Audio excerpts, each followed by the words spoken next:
안녕하세요. 이제 바로 시작하시죠, 뭐. 또 오늘 아니면 이제 저 언제 뵙겠어요? 또 뵐 수 있겠죠, 그죠? 말을 하고 났더니. 오늘 대승불교에 대해서 말씀드릴 건데, 대승불교를 이야기하면 이제 그동안 공부해 오셨던 모든 것이 다 종합되는 거예요. 우리의 불교가 대승불교니까.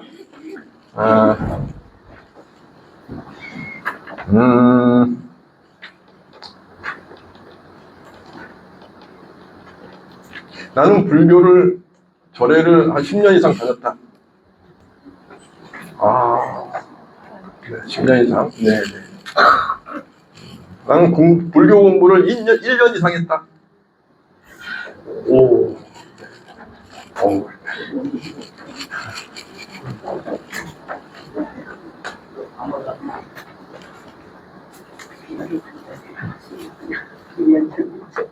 윤회가 뭘까요?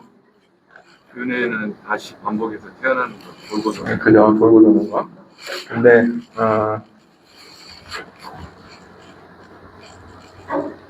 아닌가? 화면을 어떻게 띄워주는 거죠? 이렇게 해야 되는 건가? 아닌가? 뭘 누르면 화면이 띄워지죠? 여기도 써지네. 왼쪽에 빨간 X. 이러시고 C. 응? 우측시? 요걸? 되겠나.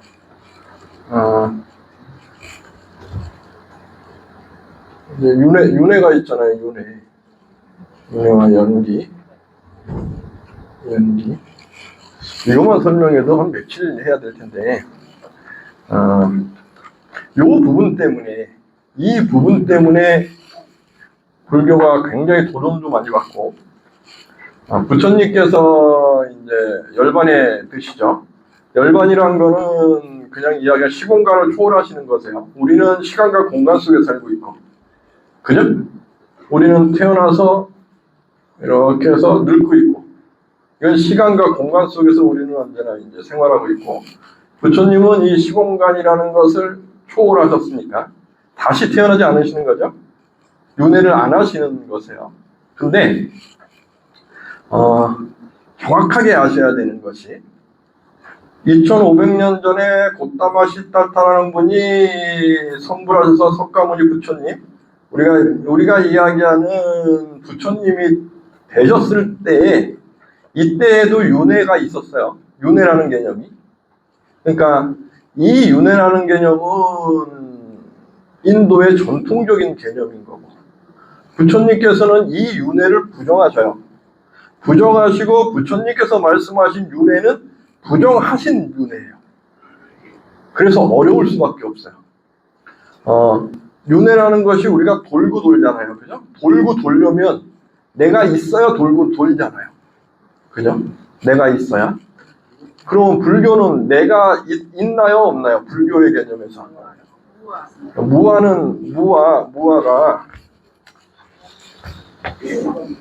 제가 저번에 또 설명드렸는데, 이제 무아가 이제 내가 없는 거죠. 이게 내가 없는 건데, 한자식으로 해석하면 불교를 이해 못해요. 무아를 잘못 해석하면 내가 없다는 게 아니에요. 나라는 존재를 부처님께서는 뭐라고 설명하시죠? 나는 뭐죠? 오온이에요. 오온이 있어요, 없어요? 있습니다. 존재해요. 그죠? 근데 있다라고 이야기하면 자꾸 착각하는 게 본질적으로 무엇이 있어를 자꾸 생각하는 거예요. 존재하는 거거든요. 왜? 변화하면서. 변화하는 것을 이거야 저거야 규정 지을 수 있나요? 없죠. 이 개념을 갖고 있어야 돼요. 불교는 이걸 갖고 말씀하시는 거고, 부처님도 이걸 갖고 설명을 하시는 거예요. 세상은 다 변해요. 변화한다는 개념 속에 있는 거예요. 근데 우리는 윤회해 그러면 윤회하는 본질, 변하지 않는 뭔가가 있어야 윤회할까 생각하는 거거든요. 부처님은 이거 아니야. 이 윤회는 아니야. 이거 이야기하시는 거거든요. 이해가 되죠? 우리가 변하지 않고 윤회를 하려면 내가 변하지 않는 본질이 있어야 되겠죠. 그죠? 본질. 이 본질이 나에게 있어라는 걸 찾을 수 있을까요? 제가 저번에 와서 설명드렸잖아요. 나에 대해서 한번 설명해 보시라. 나에 대해서. 업식이 있어. 업식이 어디 있어요? 업식이 어디 있어요? 아레아식에 자꾸 이게 한국 불교의 가장 큰 어떤 단점이에요. 유식에서 아레아식이라는 설명 자체에 요 안에 청정심이 있어서 어떠한 본질이 있어까지 가는 것은 어떻게 보면 중국에 와서 새롭게 만들어진 유식학이고, 유식학까지 이야기하면 힘든데, 유식이라는 것도 변화를 설명하는 마음의 설명이에요. 이게 대승의 아비달마가 유식이라고 하는 건데, 이러한 개념 갖고 계시면 안 돼요. 아레아식 안에 무언가가 업식의 본질이 있어, 이러면 착각하게 돼요. 저는 비판하는 우리 한국 불교의 선불교에 제가 비판하는 한 부분이에요. 그러니까 착각하게 돼요. 자꾸 무언가 있어로 내 안에 무언가가 있어. 그래서 저는 개인적으로 불성도 저는 비판하는 입장이 있습니다. 불성 그래 성. 이게 좀 어려운데 여기까지 가면 어려운데 뺄까요? 성품 성자잖아요. 그죠? 이거는 이제 불교가 들어오면서 중국 사람들도 불교를 이해하기가 너무 어려웠어요. 어려운 게 지금 우리 앉아 계신 우리 모든 분들이 어려워하는 이것 때문에 그래요. 뭐냐 하면 중국 사람들은요, 이게 있다고 생각하는 거예요. 있어. 이게. 이 성은 어디서 오느냐? 하늘에서 와요. 하늘에서 이렇게 오는 하늘의 경이라는 개념이 나에게 주어진 게 성이거든요. 어렵죠? 근데 중국 사람도 그렇게 생각했어요. 근데 불교는 다 변화해요, 변화. 이게 이해가 안 되는 거죠. 근데 지금 이해가 안 되시는 것이 이게 이해가 안 되시는 거예요. 변화하는 내가 그러면 어디 있어? 이게 아니에요. 변화하는 내가 존재하는 거예요. 실존이라고밖에 설명할 수 없는데 실제로 나는 존재해요. 부처님은 이 말씀을 하고 싶으셨던 거예요. 오온이 뭐죠? 오온. 자, 오온. 색이 뭐예요? 네, 물질. 그죠? 근데 제가 저번에 말씀드렸잖아요. 10년 전 사진을 딱 보면 그게 나냐고. 없어요, 지금. 근데 나는 나라고 믿는 거지. 그죠? 내 물질도 변하고 저도 변해갈 거예요. 있다라고 할 수 있어요? 존재하는 거지. 있다라고 하면 자꾸 착각해요. 본질로서 얘는 딱 고정될 거야, 이렇게. 고정되지 않아요. 그죠? 그럼 색 다음에 뭐죠? 수, 상, 행, 식. 마음의 흐름이에요. 마음의 흐름. 마음이 고정돼요? 네, 마음도 변해요. 다만 내가 의식으로 딱 붙잡으려고 노력하는 거지. 그죠? 그러면 나라는 존재에서 이거야 저거야 균형 지을 수 있는 내가 있나요? 나는 계속 변해가요. 불교는 어차피 변할 거 성숙하자. 커지자. 확장하자. 깨가자. 이 우주에 이렇게 찬란한 게 많은데 여기에 내가 이걸 다 이제 뭐 선으로 이야기하면 다 마셔버리자. 이런 개념으로 가는 거예요. 여기는 변화가 있는 거지 어떠한 것이 없어요. 절대 없어요. 여기에서 불교는 윤회, 여기서 부처님이 말씀하시는 윤회는 여기에 있는 거예요. 변화하는 거예요. 변화하면서 나는 나의 몸이 이루어지는 거예요. 변화하면서. 여기까지 가게 되면은 이제 부처님께서 이제 비판하시는 단멸. 중국에서는요, 모든 것은 이 성품으로 들어와 있는데 나는 자연의 어떠한 구성이 모여진 거기 때문에 내가 죽으면 사라져요. 그래서 중국은 단멸만 있었어요. 단멸. 중국식 사유는 단멸하는 겁니다. 그래서 혼백, 나에게는 혼백이 들어오는 건데 혼은 우주의 기운. 백은 땅의 기운. 죽으면 산소 쓰는 건 백. 근데 거기에는 혼도 머무니까 혼을 부르는 건 위패. 그래갖고 얘를 부르기도 하는 거고, 요렇게. 근데 이 혼백도 4대 봉사하나요? 그럼 120년 정도만 이렇게 기운이 있다가 다 사라지는 겁니다. 그냥 단면하는 거. 단면. 부처님은 이 단면을 부정하십니다. 존재의 단면. 그 다음에 연속하는 거. 이것도 부정하셔요. 그러니까 내가 윤회하는데 나라는 존재가 있어서 얘가 계속 가고 있어. 있어라는 요것도 부정하셔요. 그러면 나는 지금 윤회하고 있고 나는 하는데 그럼 무엇이 하는 거야? 변화하는 오온이. 변화하는 오온이 내가 있다는 착각 때문에. 어렵죠? 그런데 우리가 이해할 수 있어야만 존재하는 게 아니에요. 그죠? 우리가 하늘을 쳐다봐요. 저도 관심 있어 우주에 대해서 이야기를 막 듣는데 우주는 우리가 이해할 수 없는 범위 안에 있습니다. 그걸 우리가 이해하려고 노력하는 거지. 해석해 가는 거지. 우리는 다 이해하지 못해요. 근데 존재하잖아요. 그죠? 우리의 삶이 그런 거죠.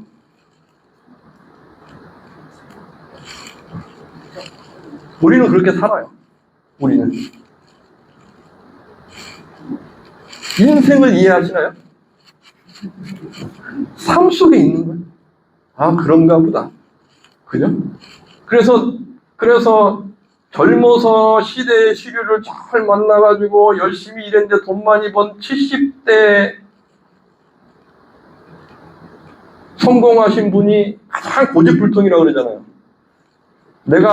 나는 이렇게 성공했으니까 내 인생은 이래라고 해서 남들도 막 이게 맞는 거야 이야기하는 자기만의 거지, 자기만의 거. 나의 것이지 이것이 진리, 고정된 어떠한 실체, 아니면 이것이 하나의 기준 될 수 없죠. 사람마다 다 다른 거예요. 사람마다 기질도 다르고, 성격도 다르고, 내향적인 사람이 있고 외향적인 사람이 있고 다 달라요. 다 다른 거죠. 다름이라는 것도 나는 이래인데 이것이 10년 후에도 이래라고 할 수 있나요? 없어요. 왜 없죠? 인생을 지금까지 살아왔으면 느껴요. 아, 사람은 그렇게 가는 거야. 근데 또 뭐 사람은 또 뭐 성격이 안 변한다 뭐 이렇게 이야기하기도 하는데 불교는 그렇지 않습니다. 내가 노력해서 나를 바꿔가는 거예요. 어차피 바꿔갈 거, 어차피 변해갈 거 좋게 해나가자. 이 이야기 하는 거고. 여기에서 이제 부처님께서 경전에 연기에 대해 설명을 쫙 해주시는 거예요. 연기. 12연기. 12연기의 첫 시작이 뭐죠? 무명이 뭐예요? 무명. 무명이 지금 이야기하는 윤회하는데 무언가가 있어. 내가 있어. 나는 있어. 있어라는 게 고정된 무언가가 있어. 자꾸. 이 착각 속에서 마음이 움직였다 이거죠. 탐진치 삼독이라는 아주 강한 마음.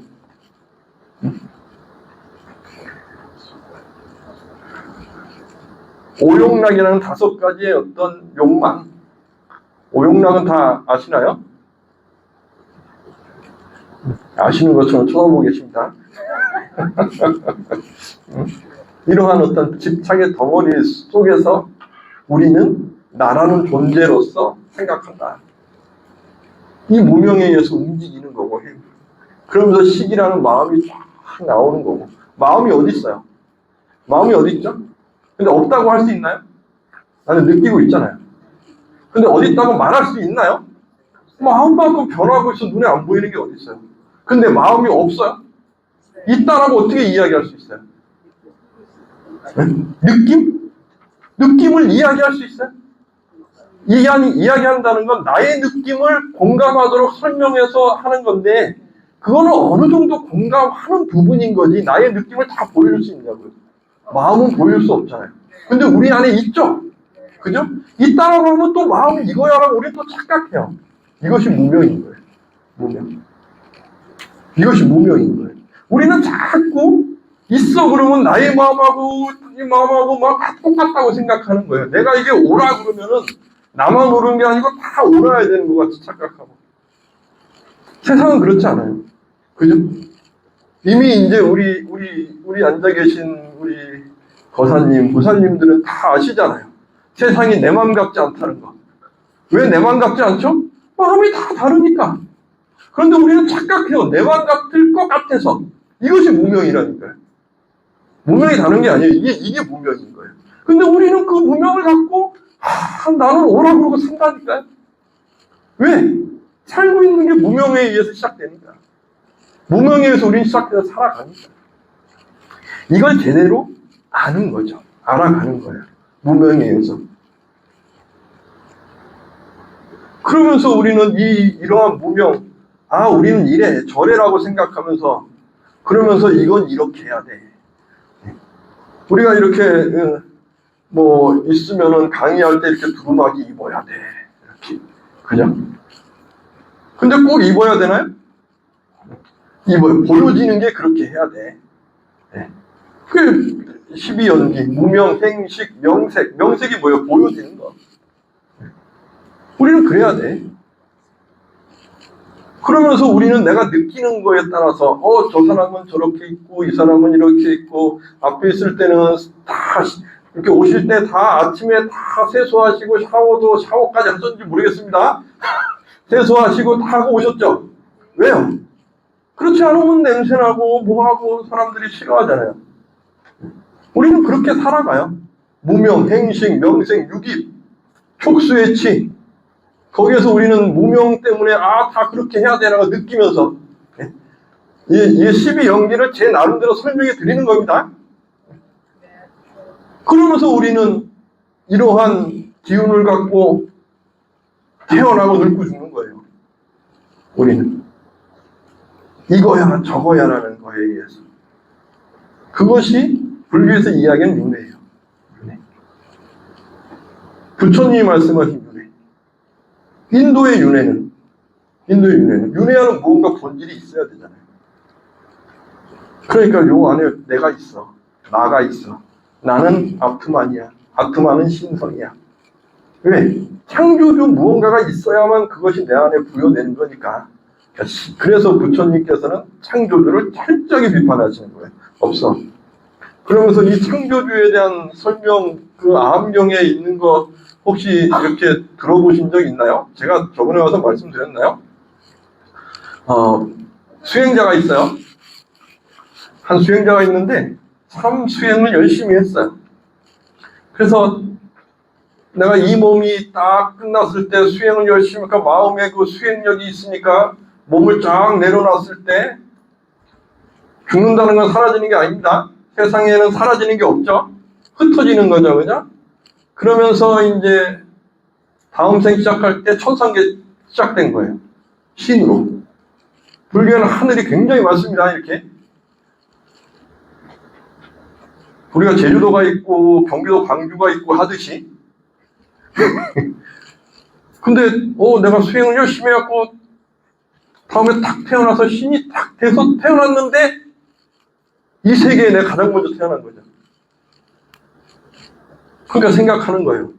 심심한데 나랑 같은 다른 신들도 있었으면 좋겠는데 했더니 누가 또 여기에 태어나고 신 또 태어나고 그러니까 혼자 생각하는 거예요. 내가 가장 먼저 태어났으니까 내가 태어나라고 태어났구나. 나는 창조주야. 부처님께서 설명하시는 착각. 창조주라는 건 없어. 그런 거 아니야. 세상에 창조하는 그런 거 없어. 너의 착각일 뿐이야. 경전에 나오는 말씀입니다.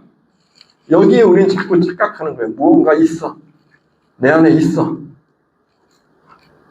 이런 착각. 그게 연기, 12연기. 그러면 왜 12개일까? 왜 12개일까요? 왜 12일까요?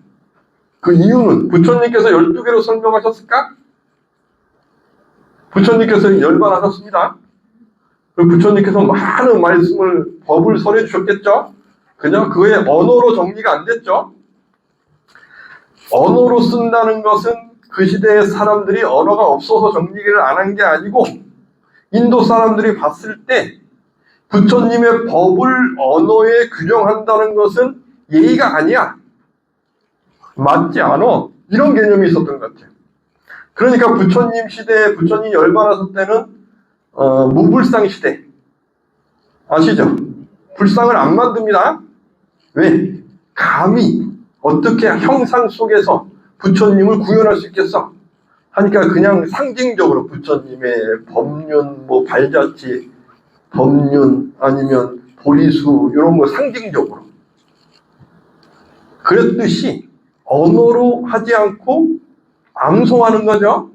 근데 암송하려면 제가 이렇게 이야기해도 우리 거사님께서 듣는 방식, 보살님 듣는 방식, 보살님 듣는 방식 똑같은 말을 해도 다 똑같이 이해하지 않습니다. 왜 그렇죠?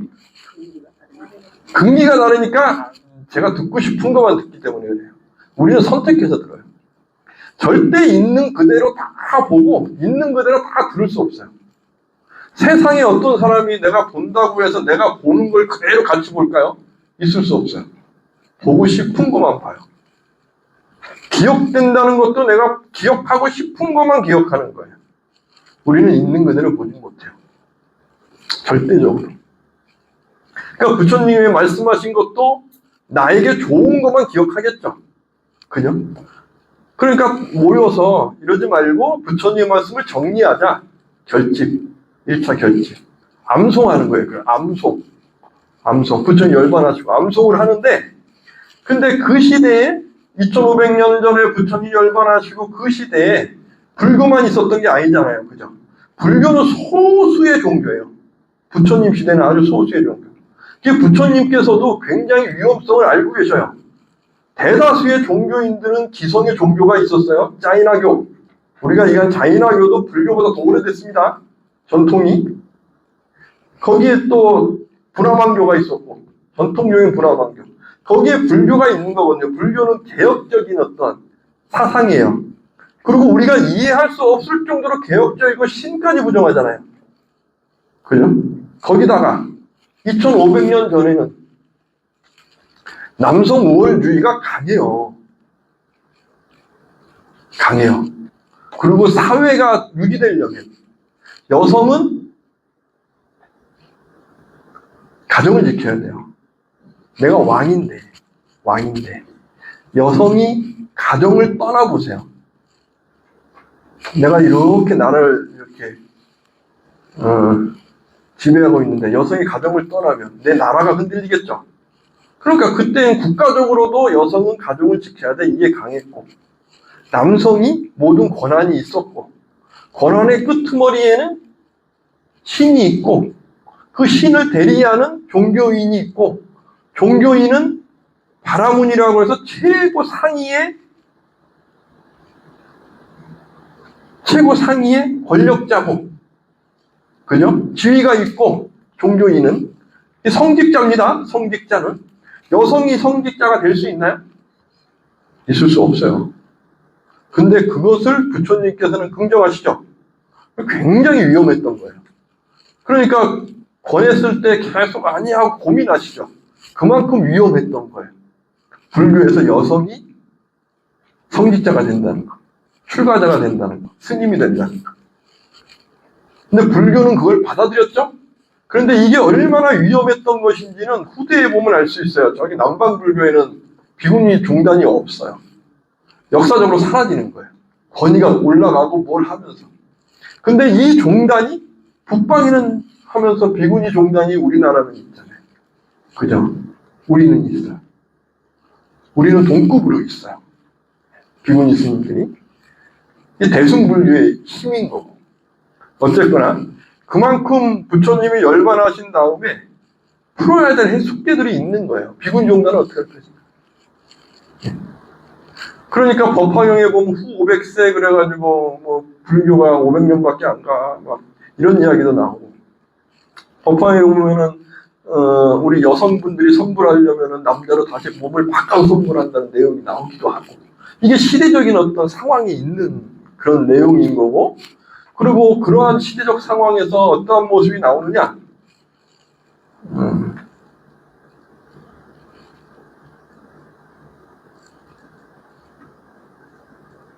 윤회에 대한 도전을 받는 거예요. 부처님께서는 분명히 연기, 윤회. 그래서 우리가 돌고 도는데 무엇이 그래? 라고 불교 외의 종단에서 물어보는 거예요. 근데 무엇이 그렇다고 말을 하기가 힘들잖아요. 무엇이 이렇게 돌고 돌아가고 이걸 설명하기가 힘든 거예요. 이게 제가 이렇게 말씀드리는 변화하는 것이 존재에 이 말이요. 굉장히 어려운 말이에요. 2500년 전에 고타마 시타르타라는 분이 성불하시고 연기로서 변화를 설명하면서 변화를 통해서 세상을 쫙 보는 이 시야. 이게 정말 어려워요. 정말 어려워서 서양의 이 필라소피, 철학계에서도 존재에 대해서 설명할 때 어떠한 존재의 것을 갖고 계속 설명을 하는데 이것이 변화라는 관점에서 존재를 설명한 거는 얼마 안 돼요. 서양에서도. 실존 철학 이것이 나올 때예요. 이것이 나올 때. 그만큼 어려운 거예요. 그러니까 이 부처님이 열반하시고 이러한 윤회를 하는데 무엇이 윤회라고 했을 때 설명하기가 너무 어려웠던 거예요. 부처님께서는 이것을 정확하게 말씀 안 해주셨어요. 왜 안 해주셨을까요? 그 시대의 제자분들은 연기로서 다 설명을 들어서 이해가 됐는데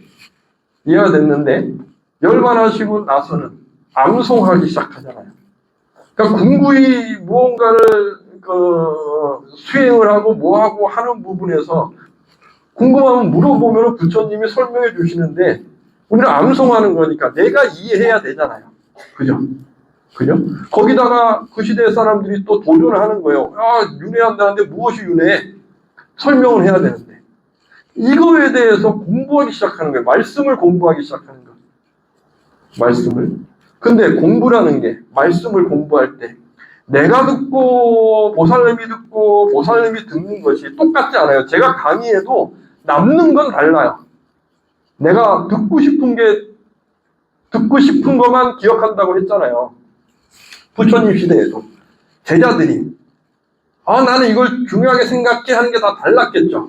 또 인도는 크잖아요. 나라가 이렇게 크니까 일대 제자분들이 어디에 있고 이렇게 1대 제자, 부처님 제자 1, 2대 제자가 있고 3대 제자가 있고 4대 제자가 있고 그러면서 요 분이 부처님이 서울에 계셨는데 전라도 광주에 가서 제자들이 모였다.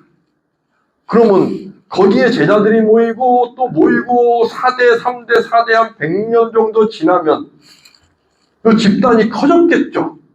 이분들이 봤을 때 스승은 부처님이지만 이 집단의 중심은 요 일대 요 분이었겠죠.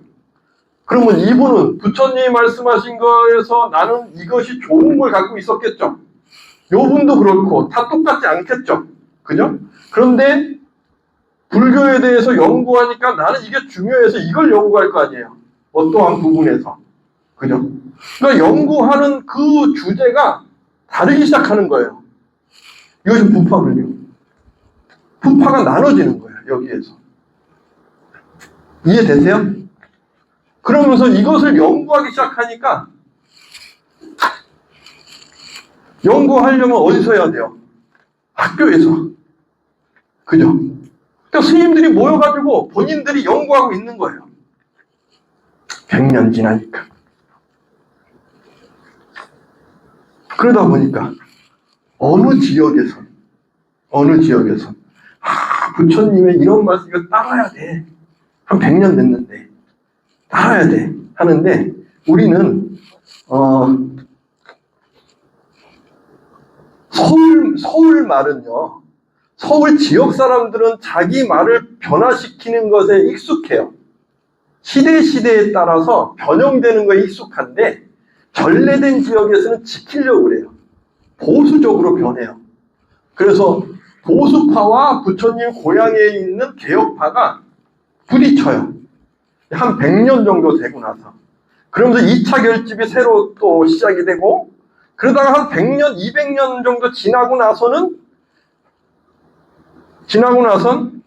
너네가 하는 거는 이거는 너무 좀 그렇지 않아? 야, 우리 부처님께서는 야, 너네처럼 그렇게 너네들 공부해서 뭐 너네들 잘났다고 그렇게 사는 게 불교 아니잖아. 부처님께서는 세상을 구제하기 위해서 누군가를 도와주기 위해서 40년을 걸어다니면서 이분들을 만나서 법을 설하고 이야기해 줬는데 라고 하는 새로운 개념이 나오는 거죠. 그래서 한 200년 됐을 때는 100년에서 200년 됐을 때는 쫙 갈라지면서 부처님의 말씀을 나는 공부하고 이것만 나는 공부히 할 거야 하는 상자부. 아니야. 그게 중요한 게 아니야. 대중과 함께 하고 넓게 봐. 대중부. 갈라지는 거예요. 그러다가 이 대중부에서 하나의 아주 소수의 어떤 집단에서 이러한 생각이 나오기 시작하는 거예요. 뭐냐 하면,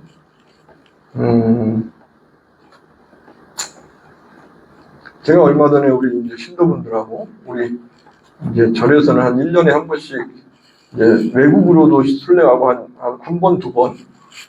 근데 요번에는 튀르키예 갔거든요, 터키. 터키에 순례를 갔습니다.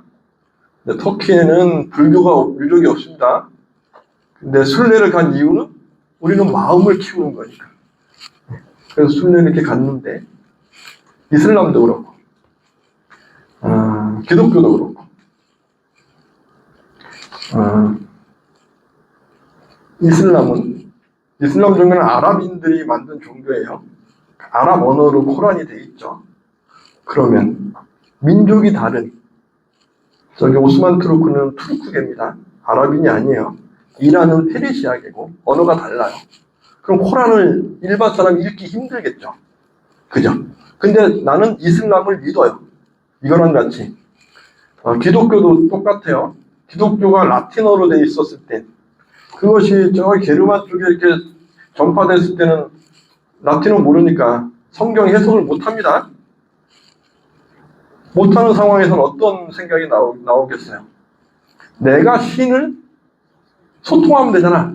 영성주의. 이런 개념이 나오는 거예요. 이슬람에도 그런 개념이 나오고. 그래서 이슬람의 대표적인 게 흰 모자 쓰고 이렇게 놓고 막 도는 사람들 있잖아요. 혹시 아세요? 랍비 말고, 랍비는 저기 뭐 유명한데 터키에 가면 어쨌거나 그런 것처럼 내가 신과 하나가 되기 위해서 노력하면 되잖아. 이런 개념이 나와요.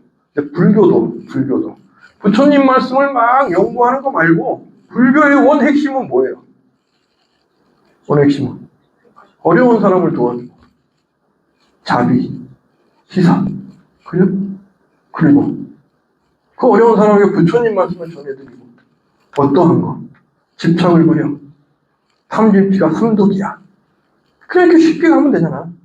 뭘 어렵게 막 마음을 궁구히 해서 뭐 윤회가 뭐고 뭐 이게 뭐고 그런 거 뭐 너네들이 다 해. 나는 그런 거 아무 필요 없어. 우리는 행복해야 되잖아. 부처님은 그걸 말씀해 주신 거야. 이러한 개념이 나오기 시작하는 거예요. 이러한 개념. 이해되시나요? 그러면서 이러한 영성주의는 소수 집단입니다. 소수 집단. 이러한 소수 집단이 시대에 딱 맞게 되면 기독교계에서는 개신교가 나오는 거고, 하나의 집단화돼서. 이슬람에서는 그렇게까지 커지지 않습니다. 수피라는 이런 게 이게 이렇게 탄압도 받기도 하고. 불교에서도 이러한 개념이 대승불교, 대승은 인도에서는 크지 않아요. 아주 작은 하나의 집단의 하나의 어떠한 운동이에요. 그러니까 대승경전에서는 상자부를 너네 소승이야라고 깔보고 막 했다는 건 그만큼 내가 힘이 없으니까 그렇게 하는 거예요. 너네보다 우리가 더 뛰어나 계속 이야기하는 거고 상자부엔 신경도 안 썼고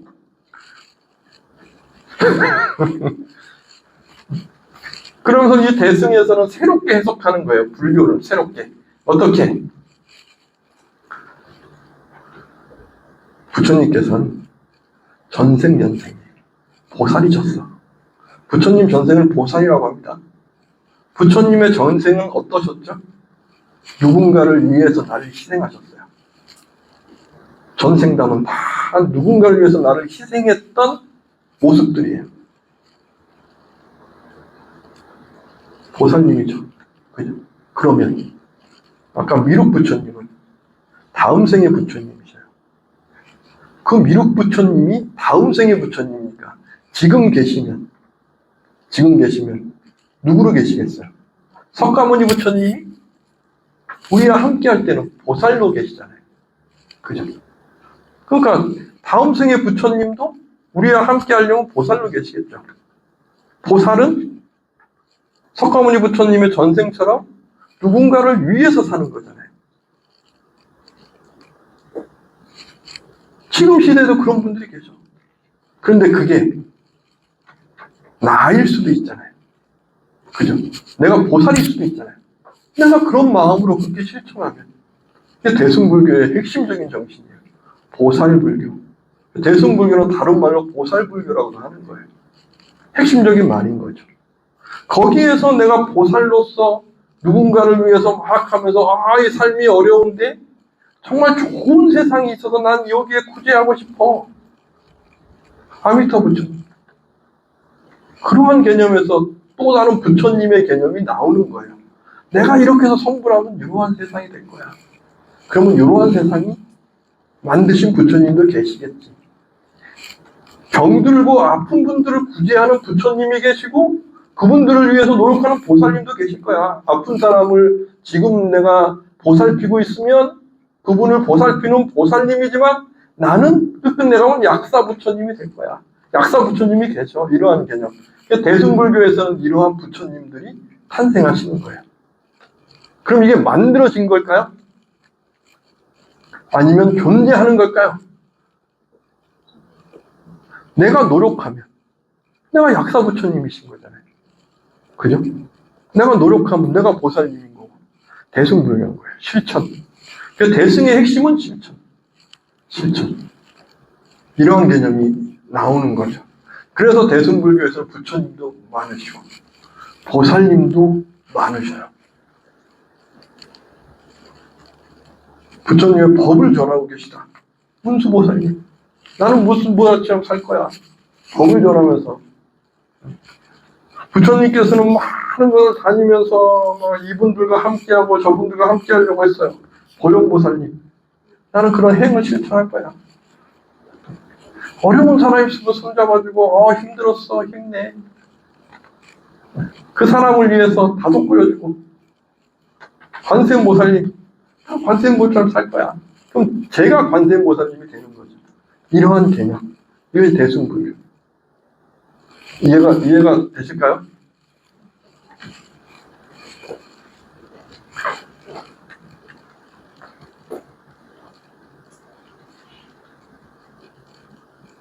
이해되셨습니까?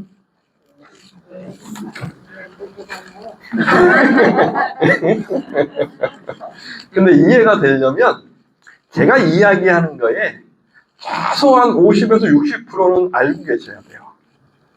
그러니까 이해가 못 하시는 것이 당연할 수 있습니다. 그러나 이해가 되기 위해서 계속 반복해서 내가 듣는 거예요. 이해라는 건 그런 것 같아요. 들으시는 거고. 제가 지금까지 말씀드린 거에서 조금 이해가 안 된다. 설명이 좀 어렵다. 하시는 부분이 있으신가요? 그러면서 그 시대에 우리가 부처님을 나도 부처님이 될 수가 있고 그렇다 그러면 부처님은 어떤 모습이어야 돼? 라고 또 우리들이 또 이렇게 약속을 할 수도 있을 거 아니에요. 그래서 부처님의 형상은 이럴 거야 라고 이야기를 해요. 그래서 귀는 이렇게 내려와야 되고 삼도가 이렇게 있어야 되고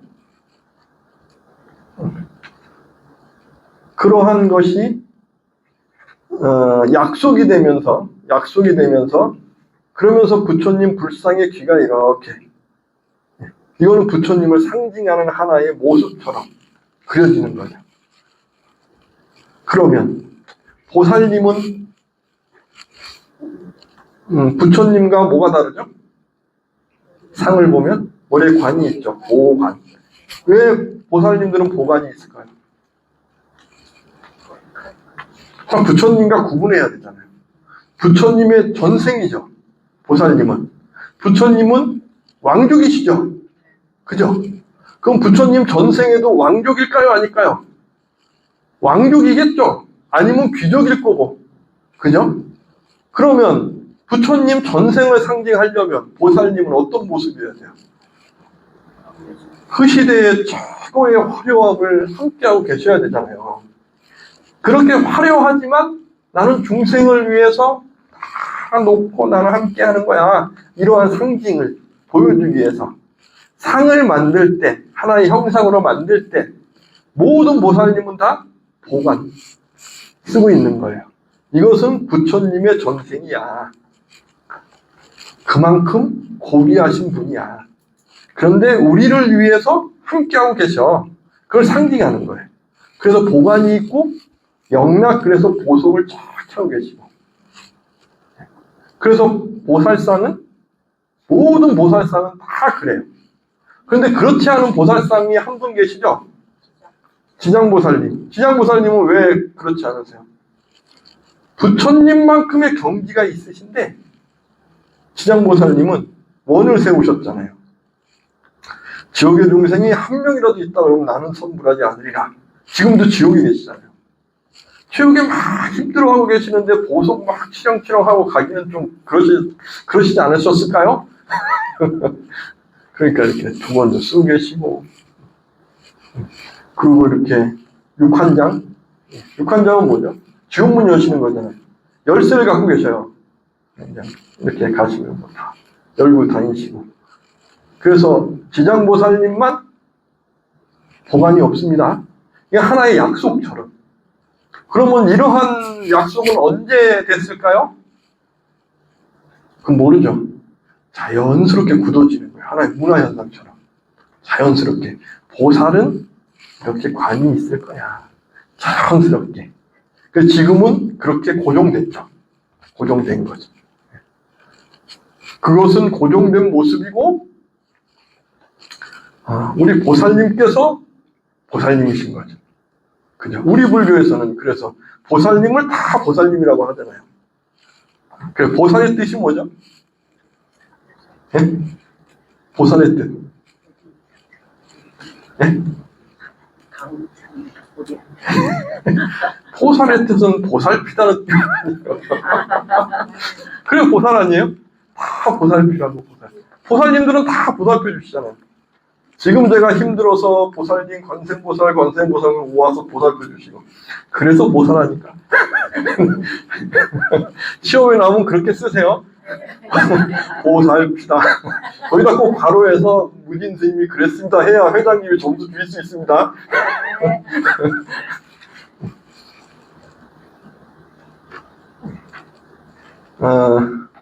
불교라는 것은 그렇게 문화의 옷도 입는 거예요. 문화의 옷. 그래서 절대 착각하시면 안 되는 것이, 지금의 나의 시야로 끄집어와서 내가 해석하려고 그러면 제대로 이해 못할 수 있어요. 왜 그런 말을 하셨을까 그때? 그렇게 생각을 해야 돼요. 그렇게. 그래야 이해할 수가 있어요. 왜 불상 부처님이 많았을까? 왜? 나에게 필요했으니까. 그러면 상자부를 이어받은 남방불교에는 부처님이 많이 안 계십니다. 미륵 부처님은 하나의 이야기로 부처님께서 다음 생에 부처가 될 거야 라고 수기를 주신 분이 미륵 부처님이셔요. 그래서 상자부에도 미륵 부처님은 계셔요. 그 외에 아미타 부처님, 약사열애 부처님 없습니다. 상자부에는 없어요. 하나의 문화로서 상징적으로 우리가 부처님을 바라면서 이런 부처님이 계셔 했던 거죠. 이해가 되시죠? 질문이 혹시 또 있으신가요? 스님 아까 그 보살피신 스님 아까 설명해 준게 맞나요? 보리살타. 보리살타. 우리 보살님 핸드폰 인터넷 됩니까? 아, 인터넷 딱 쳐보세요. 보리살타. 아주 잘 설명돼 있어요. 그러나 저는 보살피다라고 생각한다 이거죠.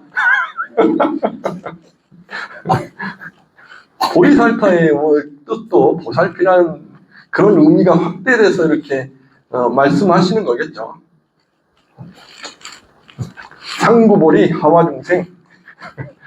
보리살타. 자, 그러면은 잠시 쉬겠습니다.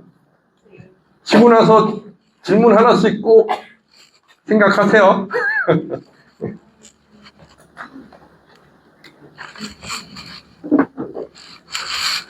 어렵죠?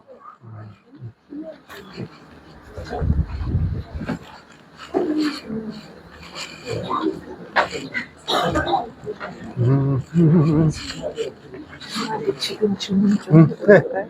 그러면 이런 게 이제 상징적인 거라고 하시는데 그 지장보살님 같은 경우도 그렇고 만약 이제 간단히 말하자면 그러면 제가 또 이제 그 궁금한 게 우리가 그 육도윤회라고 하잖아요. 그러면 이제 예를 들어 뭐 이렇게 보이는데 지장보살님 같은 경우도 우리가 상징적으로 그러할 것이다 이렇게 약간 지옥이라는 그런 개념이라든지 이런 개념 우리가 실제 있는 거라고 봐야 되나요? 아니면 어떤 상으로 아니면 우리가 뭐 그런 내 삶이 지옥 같다 뭐 이렇게 하잖아요.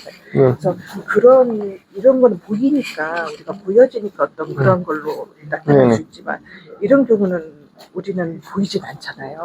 그래서 예를 들어 지장보살님이 뭐 지옥에서 이렇게 구제하기 위해서 뭐 계신다, 뭐 또 염라대왕이나 뭐 이렇게 있다, 뭐 등등 이런 것들은 상으로 봐야 되는 거 아니면 실제 이런 뭐 보이지 않는 영적 세계가 있다라고 봐야 되는 건지.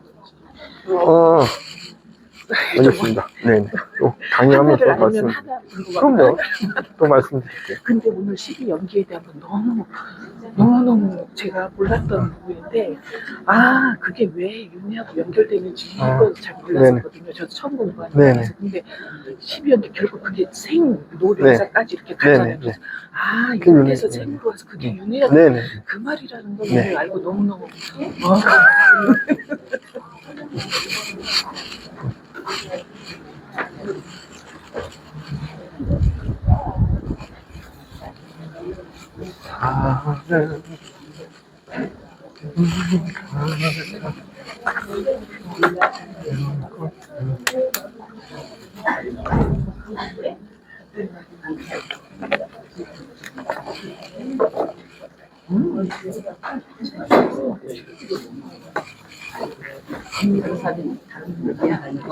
다른 분들이 너무 또 아이, 복잡하게 파고드는 그러니까 이제 불교는 책을 하게 이게 있다 보면 결국은 제가 최근에 이렇게 깨달은 게 뭐냐면 어쨌든 행복이 이르는 길 저희 고의 원인을 알고 고가 이래서 저는 이해하는 것 사람이 이해하면 이게 결과를 받아들이게 되잖아요. 그래서 그런 그 고의 원인 12연계도 저는 그렇게 이 고가 어디서 왔는지를 알고 그 집착을 어쨌든 애를 취하지 않으면 그 법도 달라지고 그래서 다른 게 되잖아요. 이렇게 애가 가래와 혐오에서 제가 선택을 취를 하지 않으면 저희 업력이 달라져서 또 새로운 좀 이게 그 업식을 갖고 좀 더 제가 수행해서 전진할 수 있는데 근데 그게 일상에서 깨있다고 놓쳐요. 어떤 수행을 해서 네네.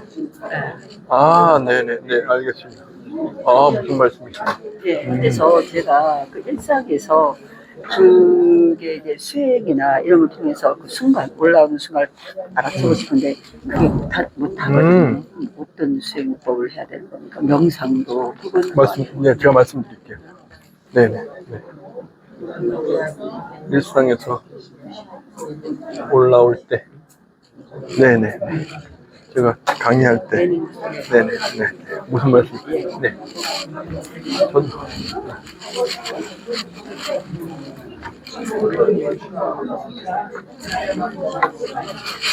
윤회는 스님, 윤회는 없다. 아니요, 윤회가 있죠. 근데 어떤 것이 윤회라는 게 아니라니까요. 존재하는 거예요. 존재하는 거. 윤회가 곧 존재예요. 연기하는 거. 연기가 윤회예요. 그러니까 불교의 윤회는 연기예요. 네네. 어떤 것이 돌고 도는 건 힌두교의 윤회예요. 달라요. 그게 제대로 이해가 돼야 돼요. 변화라는 개념을 계속 고민해 보면 이해가 될 수 있어요. 저번에 스님이 윤회의 주체가 업력이다, 법칙이다, 그리고 중요에 머무른다, 중요에 있다 이렇게 그거 제가 좀 잘못. 아, 그거 잘못 이해하시네. 그건 잘못 이해. 그래서 저거 윤회의 주체 이런 개념이 있으면 안 돼요. 무명이 윤회하게 만드는 힘인 거예요. 무명. 어떤 것이야 하는 거. 그게 무명이에요. 네네. 그렇죠. 그렇죠, 그렇죠. 무명에 의해서 모든 게 다 이어지는 거예요. 근데 그 무명 때린다는 게 변화를 이해하고 실천하는 거예요. 살아있을 때 죽음을 끝나는 거로 육신이 끝나는 거. 그러니까 끝난다는 죽음이 없어요, 불교는. 그냥 몸이 흩어지는 거지. 그러니까 자연의 순리에서. 그것이 반복적으로 이루어진다고 설명하는 거지. 우주를 위한 것이 저가 배우는 세계를 보고 그러니까 우주를 이해를 못해도 우리는 그렇게 살아요. 그렇게 살고 있는 거예요. 나의 몸의 시스템을 다 이해하지 않아요. 근데 우리는 그렇게 살아요. 그러니까 많은 해석이 있는 거죠. 그래서 결국은 설명하는 방식인 거죠. 그러니까. 그냥 살아가가 정답이 네. 아니 어떤 그 마음이 붙여다. 마음이 도대체 어디 있는 거? 마음이 어디 있겠냐, 여기 있죠. 그러니까 마음이 어딨냐고 했을 때 벌써 착각하시는 거예요. 있다라고 생각하시는 거예요. 있다가 아니고 마음도 변화하면서 존재하는 거예요. 나의 마음이 지금 없나요? 있어요. 근데 있다 그러면 내가 자꾸 착각해요. 이게 마음이라고. 근데 마음은 존재하는 거라니까요. 네. 실존하는 거고. 실제로. 네네. 근데 본질을 어떤 거야 라고 이야기하면 안 되는 거예요. 분석은 가능합니다.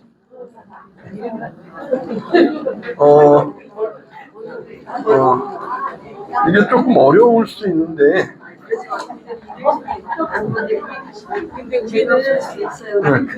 이게 어려울 수 있는데, 그러니까, 안 하는데 저는 이거 갖고 불교를 이해하기 시작했는데, 조금 어려울 수 있는데, 하이데거 아세요? 하이데거 저기 독일의 유명한 철학자입니다. 하이데거 책에 보면 그런 이야기를 했어요. 서양의 철학이 잘못된 이유, 존재를 어떤 것으로 해석했다. 존재를 해석할 때 어떤 것. 아니다. 존재는 방법으로 존재한다. 방법은 뭐죠?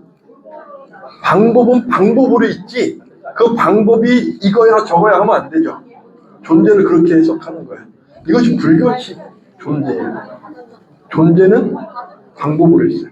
흘러요. 변화해요. 변화하는데 변화하는 것이 없다라고 할 수 있나요? 근데 변화하는 것이 이거야라고 고정시킬 수 없어요. 변화하고 있기 때문에. 우리는 그렇게 변화하고 있어요. 그러면 나는 변화 속에서 어떻게 살아야 돼요? 주인공으로. 나에게 행복하게. 그러면 그렇게 행복하려면 어떻게 해야 돼요? 지혜롭게. 종교를 바꾸고 싶다니까 너무 어려워서. 그거를 설명해 드릴게요.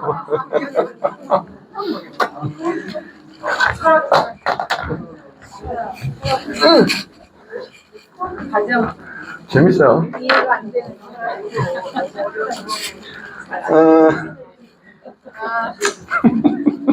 영어에서 종교 바꾸고 싶다.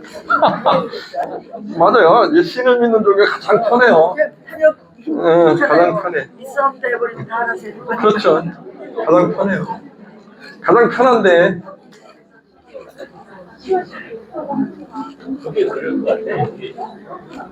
불교의 매력에 빠지면 여기서 못 태어나는데. 매력이 뭐라고 생각해요? 불교의 매력은요, 세상은 변화해요. 그죠? 내가 그걸 딱 알면 세상이 변화한다는 걸 딱 알면 나는 변화하고 있잖아요. 그러면 내가 변화를 선택할 수 있어요. 그래서 나의 변화를 내가 생각하는 행복한 나로, 내가 생각하는 더 나은 사람으로, 내가 생각하는 더 나은 세상으로 나를 변화시킬 수가 있어요. 변화하기 때문에 나의 마음도 나의 의지에 의해서 끌고 갈 수 있거든요. 네. 그러니까 세상을 행복하기 위해서, 더 발전하기 위해서 뭐 시작한 것일 수도 있고 뭐 들어오고 싶으면 들어오시겠죠. 그냥 하시자고요. 그러니까 불교의 모습은 여기에 있어요. 어떤 것이 있으면 어떤 것에 나의 삶을 맞추는 거예요. 어떤 것에. 부처님은 이걸 부정하시는 거예요. 그러면 안 돼. 어떤 것에 맞추게 되면 처음엔 편해요. 나중에 가면 나의 삶은 희생해서 거기에 맞춰서 사는 거예요. 그렇게 해야 돼. 딱 맞추는 거고. 이건 그래라고 하는 것을 자꾸 규정하려고 그러고. 질문 있습니다. 네. 여기서 무명에서 번수가 모두가 행복한 사회가 돼서 부처님이 가르치라고 얘기했는데 이 무명이 12연비에 나오는 네, 이거예요. 아까 제가 말씀드렸던 거, 어떤 것이라고 내가 자꾸 착각하는 거, 그게 무명이에요. 네네. 네. 너는 그래, 나는 이래 하는 거, 이게 다 무명인 거고.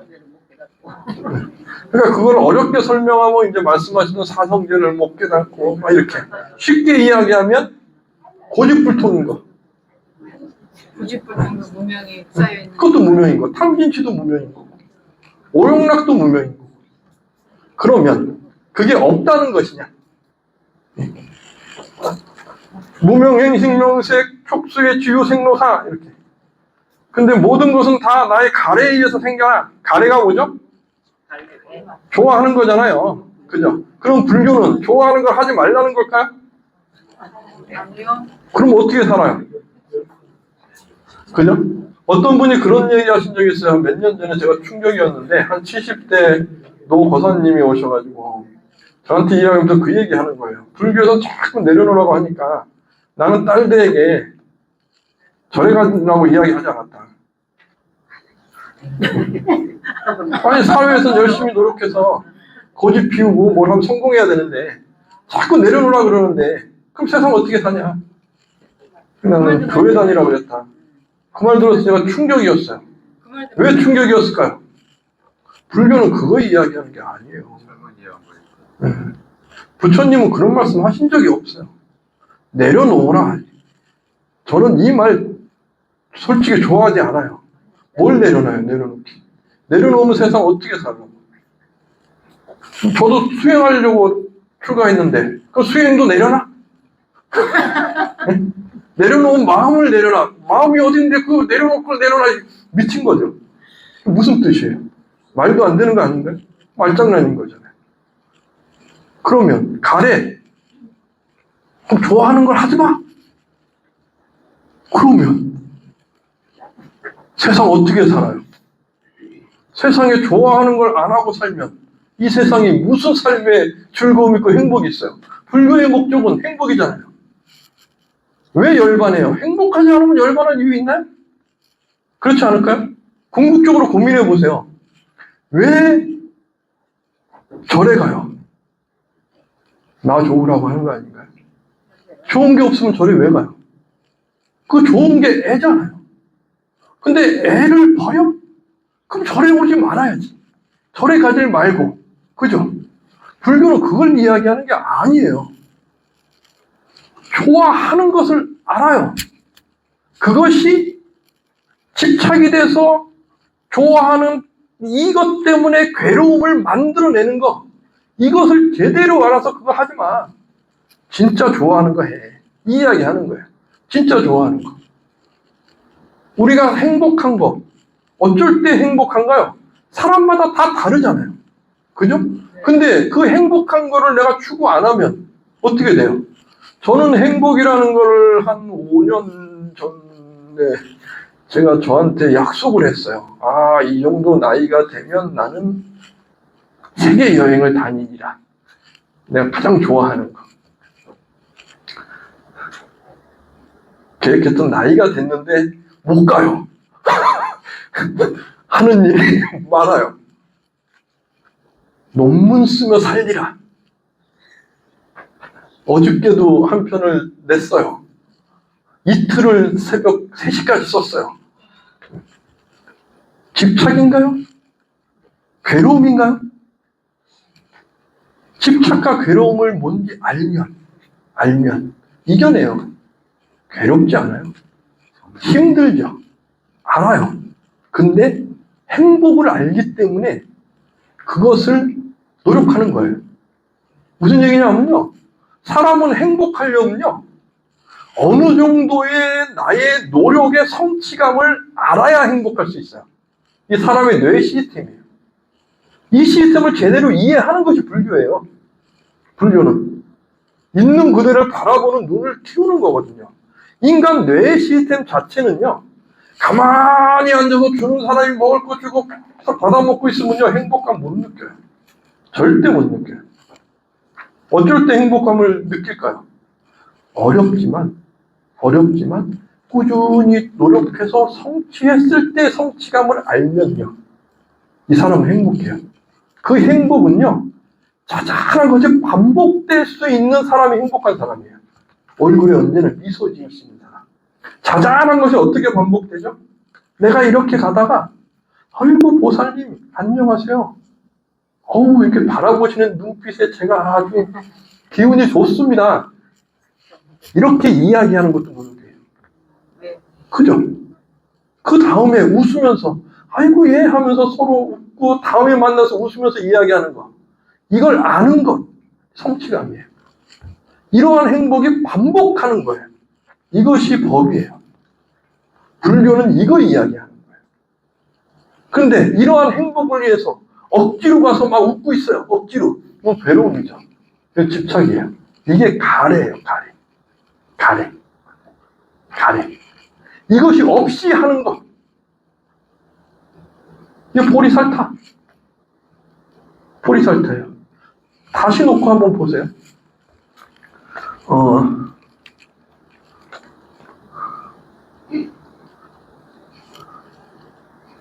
우리 보살님. 질문 안 할 거예요. 이렇게 딱 봤는데 3일을 굶으셨어요. 보살님께서 내가 봤을 때 빨리 가갖고 먹을 걸 다 갖다 주면 드세요 막 했어요. 드세요 했어요. 근데 보살님께서 이게 감사한 건가요? 아닌 건가요? 아니에요. 보살님이시니까 감사하지. 어떤 분은 자존심 상할 수 있어요. 응? 근데 무슨 얘기냐 하면 내가 좋아서 도와줘라고 하는 거 이게 가래예요. 가래. 내가 좋아서. 근데 이 가래가 아닌 좋은 것 상대방을 생각해서 이렇게 힘드신데 어떻게 상대방의 동의를 얻어서 상대방을 위해서 이건 가래인가요? 이것이 불교에서 이야기하는 지혜로운 행위인 거예요. 그러나 여기에서 내가 좋아서 하죠. 그죠? 아까 가래도 좋아서 하죠. 개념이 다르죠. 다른 거예요. 이해되세요? 달라요. 개념이 달라요. 사회에서 성공해야죠. 그죠? 사회에서 성공 안 하면 안 되잖아요. 이 개념도 여기에 있는 거예요. 이것이 괴로움이면 그 사람은 가래에 빠져 있는 거예요. 나의 삶에서 나의 행복을 위해서 내가 노력하면서 성취해 가는 거면 그 사람은 똑같은 성공이라는 걸 향해 가지만 마음의 자세, 행복의 개념 다른 거죠. 그죠? 불교는 이걸 이야기하는 거예요. 무명, 행식, 명색, 암기하면 뭐예요? 나의 삶 속에서 내가 어떻게 구현할 수 있느냐, 실천할 수 있느냐 이게 중요한 거잖아요. 이것이 지혜. 이것이 지혜예요. 이게 없다 그러면 아무 의미 없죠. 그러면 아까 이렇게 잠깐 웃으면서 이야기한 것처럼 신을 믿는 종교 가는 게 더 낫죠. 그냥 믿고 살면 되잖아요. 하라는 대로 하면 돼요. 그렇지 않나요? 근데 불교는 그렇지 않아요. 신이 있는 게 아니고 내가 신이에요. 내 삶의 제가 신인 거예요. 신 그러니까 개념 속에서 또 잘못 이해할 수 있으나 내가 내 삶의 주인공이에요. 그 주인공인데 내가 집착이라는 거에 질 필요 있느냐? 무명에 질 필요 있느냐? 어리석음에 질 필요 있느냐? 지혜롭게 살려면 상대방을 배려할 수 있는 마음이 있을 때 우리는 행복할 수 있어요. 더 큰 행복. 더 큰 행복. 배려할 줄 아는 사람이 하나하나 삶이 행복해요. 더. 배려할 줄 모르고 막 고집불통으로 이래 저래 하는 사람이 장수한다거나 하나 그 사람이 행복할까요? 그렇지 않아요. 행복하지 않아요. 진짜 행복한 사람은 배려를 통해서 제가 배려하면 보살님은 고맙지 않을까요? 그러면 내가 배려하는 사람이면 보살님 저랑 친해지고 싶지 않으세요? 네, 많이. 그죠? 배려하는 사람은요 말씀하신 것처럼 주위에 내가 배려하는 것처럼 나를 배려하는 사람들이 많아져요. 선순환. 이것이 불교에서 이야기하는 삶의 지혜예요. 삶의 지혜. 그렇기 때문에 배려하는 사람이 행복해요. 나처럼 하는 분들이 계속 옆에 있으니까. 정말 행복한 사람이 어떤 사람이에요? 내가 힘들 때 나를 위로해 줄 수 있는 사람. 그 사람이 힘들 때 내가 위로해 주니까. 어떤 마음으로? 진실한 마음으로, 진실되게 이 마음. 마음이 여러 가지가 있는데 이 마음의 개념을 알면 활용할 수 있는 거죠. 불교는 그렇게 활용하는 거예요. 활용하는 거.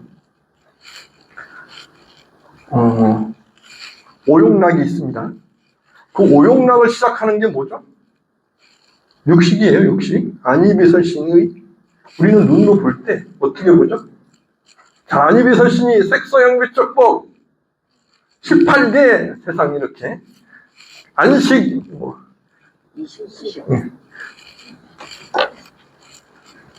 그게 뭐냐? 세상을 바라보는데 우리는 그냥 보지 않아요. 식으로 봐요. 식이라는 것은 나의 경험되어 있는 내 안에 있는 마음이 끄집어 오는 거예요. 어떻게? 좋고 싫고를 판단하면서 그것을 보면서 우리는 그림을 그려요. 이건 좋은 거야, 뭐 한 거야. 상을 탁 맺어놓고 판단하죠. 이래 저래 하면서 우리는 그렇게 봐요.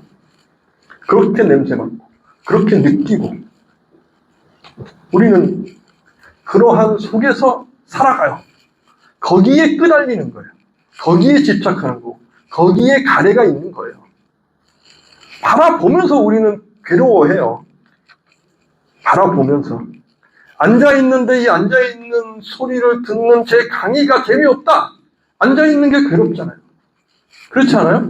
그 소리가 괴로운 거예요. 괴로운 이유는 어떤 사람은 재밌을 수도 있잖아요. 재밌는 이유는 자, 괴로우신 분. 그래, 즐거우신 분. 그러면 저는 이제 신나갖고 막 펄쩍펄쩍 뛰겠죠. 그죠? 그러나 마음을 내려놓고 수행의 힘으로 담담한 척 마음을 그러면 어떻게 내려놓을 수 있죠? 부처님 설명으로 길들이는 거예요. 길들이는 거. 우리는 눈이라는 것이 사방팔방 튀어다녀요. 좋고 싫고 저건 보고 싶고 보기 싫고 얘가 막 팔방팔 뛰어다니면서 나를 끌고 다녀요. 보기 싫은데도 보여요. 보면서 내가 출근했는데 저분이 내 상사인데 보면 짜증나요. 그래도 나는 어쩔 수 없으니까 짜증내지 않고 봐야지 하는데 그게 안 돼요. 왜 안 되죠? 왜 안 될까요? 싫으니까. 이 감각적 욕망이 내가 생각하는 이 의식을 이겨내니까 날 끌고 다니는 거예요. 끌고 다녀요. 그런 경험 없으세요? 보기 싫은데 봐야 돼요. 쳐다보면 막 우라통이 올라와요. 맞습니다. 그래도 봐야 되는 거예요. 네. 맞습니다. 이거 문제인데. 혹시? 혹시? 두루두루 말씀. 이럴 때 혼자인 게 좋아요. 우리는 그래요. 들리는 것도 똑같아요. 싫으면 그 듣는 게 싫은 거예요. 맛도 그렇고 우리는 그 감각이 나를 끌고 다녀요. 감각이 이걸 끌고 다니니까 내가 주체가 안 되니까 나의 감각이 내 안에서 안 좋은 마음을 일으키고 나를 괴롭게 만들고. 근데 지혜롭다는 건 뭐냐? 부처님께서 이런 말씀 하셨어요. 이런 말씀. 이렇게 끝감대 없이 끌고 다니는 이 감각이 눈이라는 감각, 귀라는 감각, 나의 감각인데 얘가 나를 끌고 다닌다. 미친 듯이. 얘를 쫙 묶어가지고 끈에 딱 묶어갖고 끌고 와서 옆에다가 길들여 놔라. 이것이 명상이에요. 명상. 명상은 이래서 하는 거예요. 끄달리지 않게 끄집어 와서 길들여 놓는 거거든요. 이걸 꾸준하게 하면 감각이 올라와도 이걸 이래 하고 내가 길들일 수 있어요. 그걸 하기 위해서 부처님께서는 명상주의, 명상을 하시는 거예요. 이게 삿띠라고 하는 거예요. 삿띠. 삿띠. 끌고 오는 끈이 삿띠예요. 끌고 와서 길들여 놓는 건 지혜고. 어디로 끌고 와요? 사념처 기준. 부처님 말씀하신 법의 기준 속으로. 이게 이 감각이 막 이렇게 하는데 내가 거기에 끄달리는 게 이게 집착이야. 내가 이게 마음이 끄달리고 뭐가 끄달리고 이런 마음을 딱 꾹꾹 끌고 오는 거. 이게 명상이거든요. 명상. 그러면 잘 보세요. 제가 논문을 써야 돼요. 그저께 같은 경우에. 쓰다가 막 날 세워서 해야 돼요. 예전 같으면 막 짜증이 나고 싫어갖고 집어 던지고 막 그럴 텐데. 그냥 해요.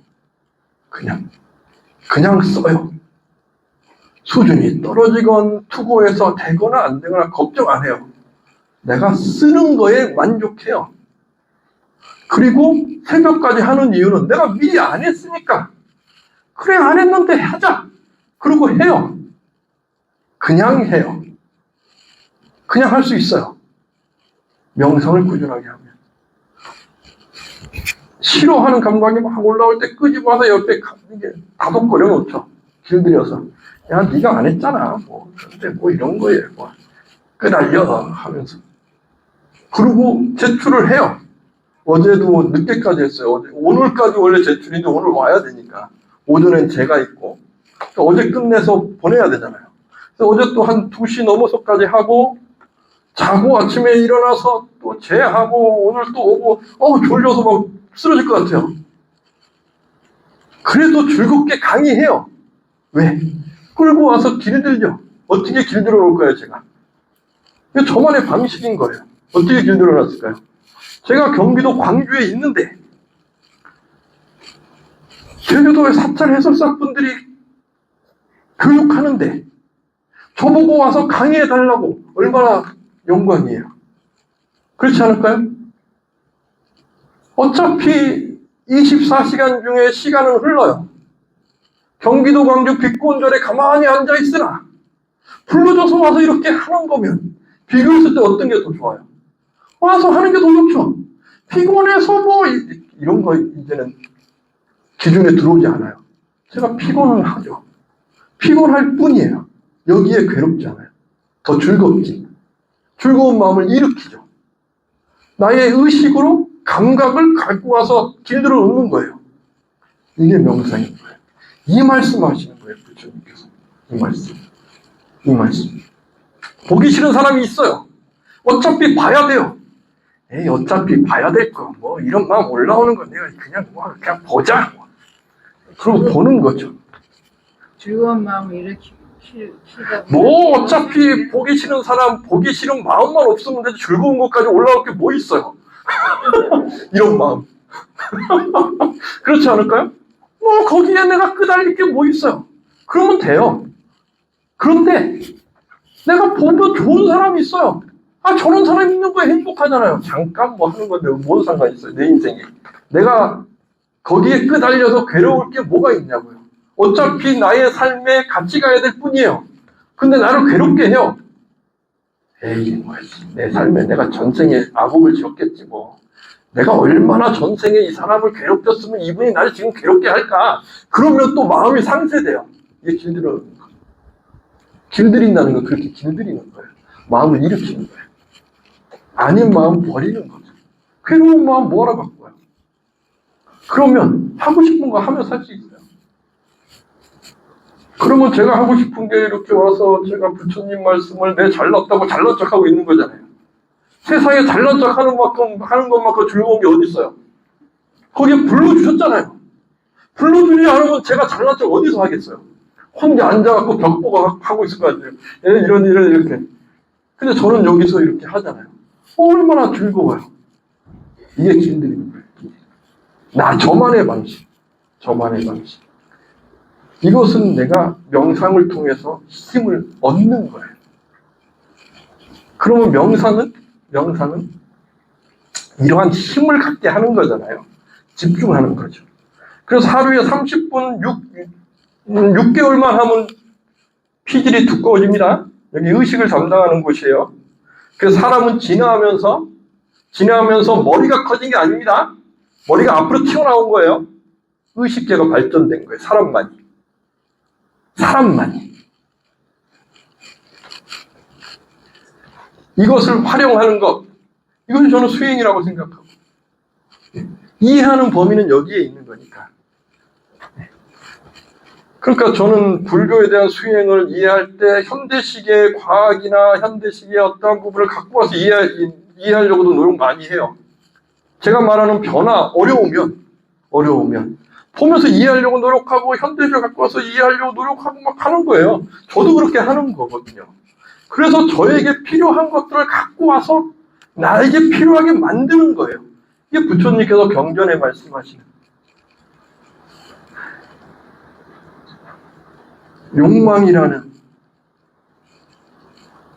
독수리가, 매가 하늘을 막 휘젓고 있어요. 저를 채가려고. 내가 토끼로서 나오기만 하면 딱 채가버려요. 우리는 그렇잖아요. 우리는 그래요. 뭐가 해서 하면 화가 확 나고, 뭐가 해서 하면 그냥 싫고, 뭐가 이야기 들으면 하나 이해 싫고, 언제나 그 매가 나를 채가려고 계속 돌고 있어요. 그런데 굴을 파놨으면, 내가 쫙 올 때 거기에 딱 숨으면, 내가 채로 오다가 나는 못 잡고 옆에 땅에 탁 부딪혀서 기절한대요. 그러면 저는 세상을 막 다닐 수 있잖아요. 부처님이 말씀하시는 명상의 힘인 거예요. 명상의 힘. 끄달리지 않을 수 있는 거예요. 명상의 힘. 가래에 끄달리지 않는 거지, 애라는 사랑한다는, 좋아한다는 걸 버린다는 개념이 아닌 거예요. 불교는 그런 개념이 아니에요.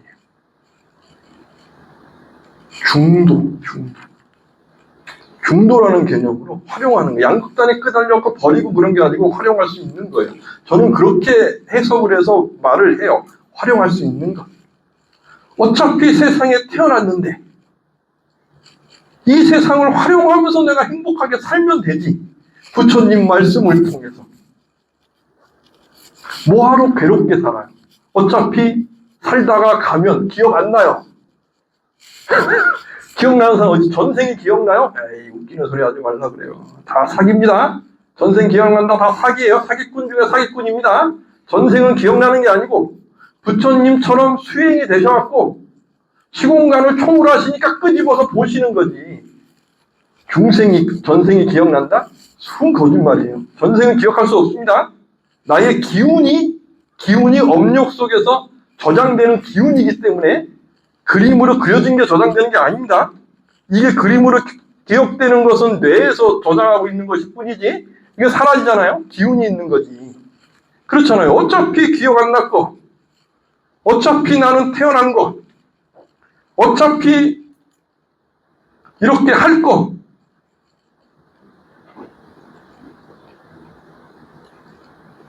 나에게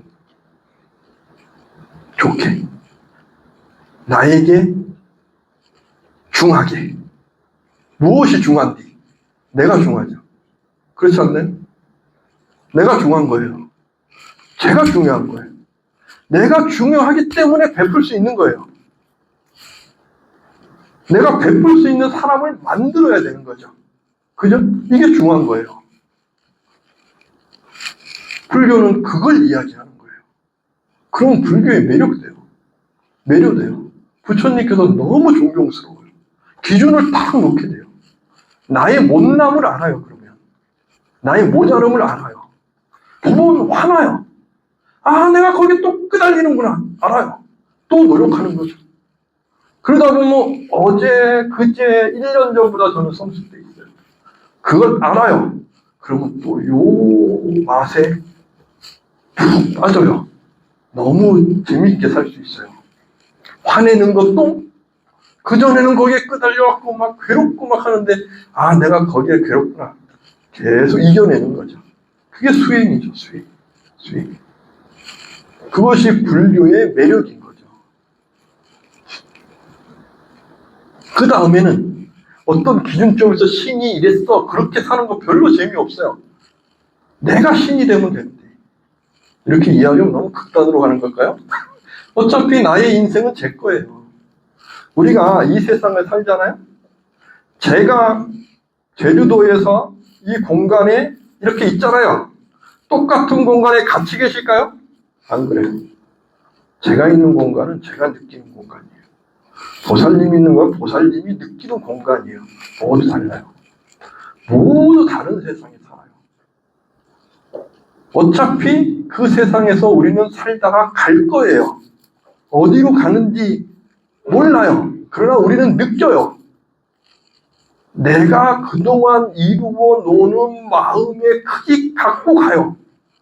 어차피 그렇게 갈 거 그러면 그 마음을 크게 만드는 게 좋죠. 더 복지게, 더 지혜롭게. 그래서 저는 그러려고 노력을 하는 거죠. 내 깜냥을 깨면서 그러려면 가장 좋은 거 법으로 함께 하면서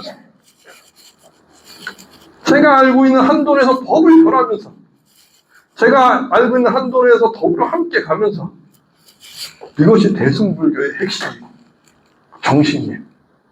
그래서 대승에서는 소승을 비하하는 이유, 너네들 아무리 깨달았다고 해봐 아무 소용없어. 부처님 말씀 8만대장가 암기하고 있어봐. 그게 뭔 소용 있어. 나는 지금 행복해. 왜? 더불어 함께 사니까. 내가 보살로 사니까. 이 이야기 하는 것이 대승이에요. 대승. 나는 실천하고 있으니까. 나는 행복하려고 노력하고 있으니까. 나는 명상을 통해서 지혜로 끄집어내고 있으니까. 나는 그렇게 살고 있어. 이런 마음을 스스로에게 다짐하는 것. 그러니까 자기 공부하면서 얼굴에 인상, 앞에서는 화내고 이런 분들을 보면서 아, 저건 아니야. 이런 이야기 하는 거. 이것이 대승이에요. 대승. 대승이 나온 이유, 여기에 있는 거. 대승불교의 멋이 여기 있는 거죠.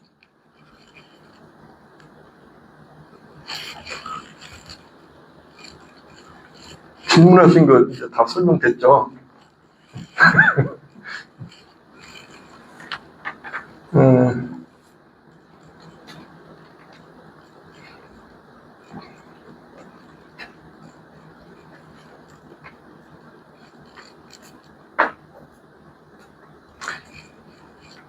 이렇게 가끔 저는요, 우리 이제 백군절에 있으면 거실에 이렇게 앉아 있으면 이렇게 이제 유리 문 통해서 저 멀리 차가 이렇게 지나가는 고속도로가 이렇게 보여요. 산이 이렇게 있고. 그 앉아서 이렇게 보고 있으면 너무 좋아요. 저만의 시간이에요. 앉아서. 그럼 앉아서 거기 있으면서 저를 돌이켜보려고 노력을 많이 해요. 그러다 보면 나의 못남이라는 마음이 여기에 있구나 계속 느껴져요. 그러면 그걸 갖고 저의 숙제로서 이걸 내가 깨고 이겨내고 하려고 노력해야지 라는 걸 또 다짐을 하고 그런 시간들을 반복해서 가져요. 나를 반성하는 시간. 이건 부처님께서도 강조하신 것 같아요. 제자들에게도 우리가 공산당에 자아비판하잖아요. 그냥 부처님께서 2500년 전에 스스로를 반성해 이 말씀하셨거든요. 자아비판, 공산당이 하는 자아비판은 이런 개념이 아니고 좀 다른 거죠. 불교에서 하는 자기 반성은 나를 제대로 보기 위해서 노력하는 거죠. 나를 제대로 보게 되면, 그래서 보려고 노력하면 나와 함께하는 분들이 감사해요. 그런 것 같아요. 감사한 것 같아요. 저분들이 있기에 제가 지금 있는 거잖아요. 우리 보살님, 거사님들께서 계시기에 제가 이렇게 있는 거고, 그죠? 제가 있기에 우리 보살님도 계신 거고, 이것이 연기인 거고, 그러한 마음을 느끼고 사는 것이 저는 너무 행복한 것 같고, 이런 이야기하면 제가 아주 대단한 것 같잖아요? 아니에요. 엄청 쪼잔해요. 엄청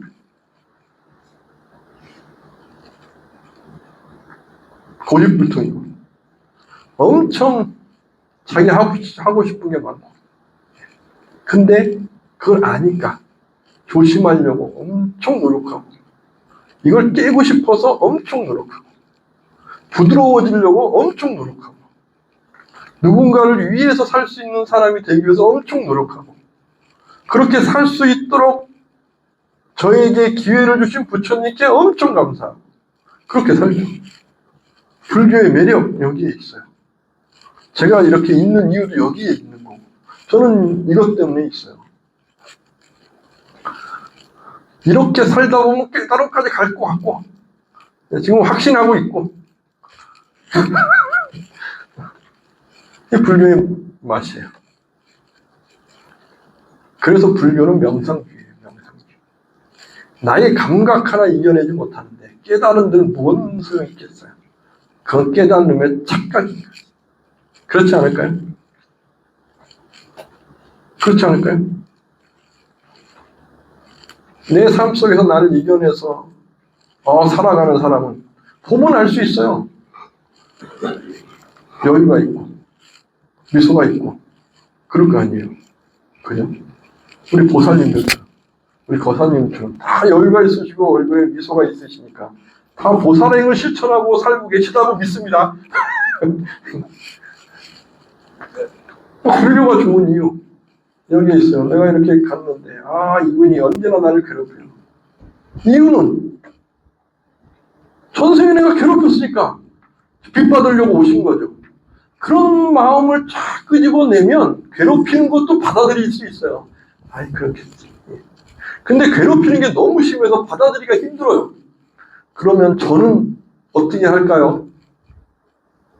아이고 저렇게 해서 저 악업을 질 텐데 아이고 불쌍해 이런 마음 일으키려고 또 노력해요. 그래야 내가 벗어나니까. 벗어날 수 있으니까. 그러다가 너무 힘들어요. 벗어나는 이것도 힘들어요. 그럼 어떻게 할까요? 저의 방식은 그러면 인연을 끊어요. 지금 제가 감당이 안 되니까. 저는 그래요. 그리고 더 커지려고 노력하죠. 왜? 이분에게 그 정도 갔다는 건 내가 지고 있는 거잖아요. 내 마음이 지고. 그러면 거기에 있으면 내 마음이 깨질 수 있어요. 그러면 잠시 피해야죠. 이게 저의 삶의 방식일 수 있다. 근데 지금은 그 정도 되는 경우는 없어요. 제가 마음으로 그렇게 막 짓눌리고 지고 하는 경우는 지금 없는 것 같아요. 고개 숙여 주죠. 주장이 강해. 그러면 네. 한 10년 전에는 주장이 강하면 나도 막 주장이 강하게 막 했는데 요즘엔 느껴요. 그럴 필요 없더라고요. 뭐 삶이 그럴 수도 있지 뭐. 나는 내 거 할 게 많은데 내 행복 찾아갈 게 더 중요한데 그러면 그냥 네 그러시죠 뭐. 그럴 수 있어라는 생각 계속하죠. 다 다 세상을 다르게 사는데 그럴 수 있죠.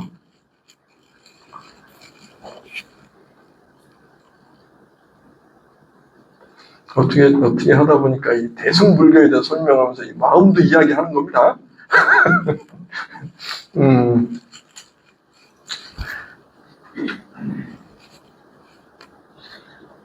명상, 불교에서 명상, 소승이고 대승이고 중요한 건 명상입니다. 명상이라는 게 뭐 이렇게 앉아갖고 숨 쉬면서 이거 하는 게 명상. 이것도 명상이지만 정말 궁극적인 명상이라는 건 이건 거예요. 내 마음을 내가 바라보는 거. 내 자신을 보는 눈을 키우는 거. 그래서 감각에 끄달리지 않는 나를 일으킬 수 있는 것. 감각을 갖고 와서 길들일 수 있는 것. 부처님께서 말씀하신 겁니다. 그러면서 부처님께서 명상, 수행 말씀할 때 언제나 말씀하셔요. 꿰뚫어 알아라. 있는 그대로 꿰뚫어 알아야 되는 거예요. 꿰뚫어 알라는 게 뭐겠어요? 세상 사람들 다 본인 행복하려고 살아요. 그죠? 이걸 꿰뚫어 알면 그럴 수 있어요. 그러면 내 마음이 끄달리지 않을 수 있어요. 나도 그럴 수 있고 상대도 그럴 수 있어요. 그러면 거기에 끄달렸기 때문에 그럴 수 있는 사람하고 그럴 수 있는 내가 같이 만나서 서로 행복을 찾기 위해서 상대방을 괴롭히는 거거든요. 그럴 수 있어 그러면 그냥 그걸 인정해 줄 수 있어요. 그럴 수 없게 되면 악업짓는 거죠.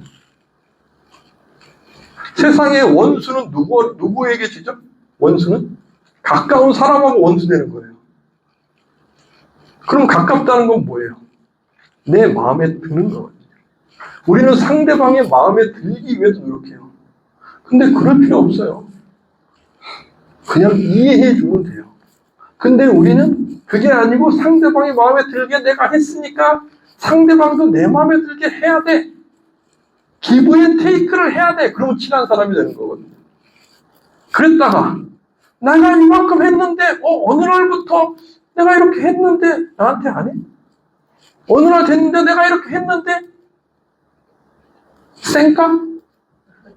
그럼 원수 되는 거죠. 생각해 보세요. 친했는데 원수가 된 사람 한 분도 안 계시는 분.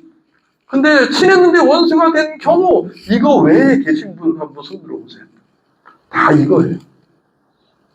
다 이거. 내 마음에 들게, 상대 마음에 들게. 우리는 그러면서 괴로워해. 이게 가래예요, 가래.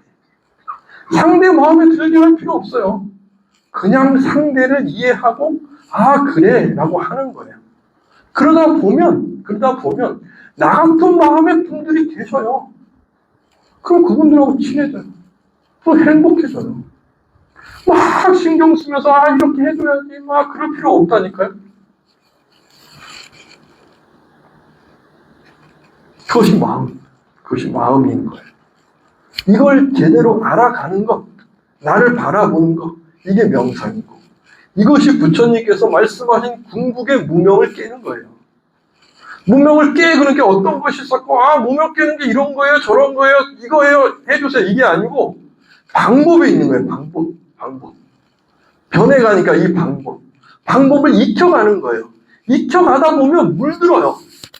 그러면 부처님이 말씀하신 무명에 깨는 모습으로 내가 타고 있구나. 그 법에 타고 있구나. 라는 걸 느끼게 돼요. 근데 이것이 한순간 되는 게 아니에요. 이해가 안 되니까. 한순간 되지 않아요. 내가 노력 안 했으니까. 노력해 가고 가다 보면 내가 여기에 부처님 말씀하신 수행에 여기에 타고 있구나 느껴요. 그러면 거기에서 내려오지 않기 위해서 내가 또 노력해요. 그것이 수행이에요. 그것이 나를 바라보는 방법. 그것이 나를 바라보고 나를 키우는 방법. 명상. 나를 바라보는 것. 이걸 해나가는 거거든요. 이것이 불교의 저는 멋이라고 생각하고 맛이라고 생각해요. 거기에 부처님 말씀을 놓고 거기에 내가 잘 맞게 가고 있나? 또 반성하고 그러면서 또 이렇게 나가서 또 실천하죠. 아이고 안녕하세요. 그런데 이렇게 보살님이 웃어주면 저는 아, 잘 살고 있구나라고 느끼고. 그러면 집에 가서 잘 때 웃으며 자죠. 그러지 않을까요? 행복하게 자고. 그런 분이 옆에 계셔요. 아, 부산에 있다가 우리 서로 전화 교환할까요? 얼마나 좋아요. 그런 분 계시다니. 얼마나 행복해요. 내가 그러한 사람이 됐을 때 그러한 분이 앞에 계시는 거예요. 내가 그러한 사람이 안 됐는데 어떻게 앞에 그러한 분이 있을 수 있어요? 우리는 그러한 걸 자꾸 바라니까 괴롭고 그러한 걸 바라니까 원수지는 거예요. 나는 그렇지 못하면서 상대방은 그러길 바라는 거죠. 그럼 원수져요.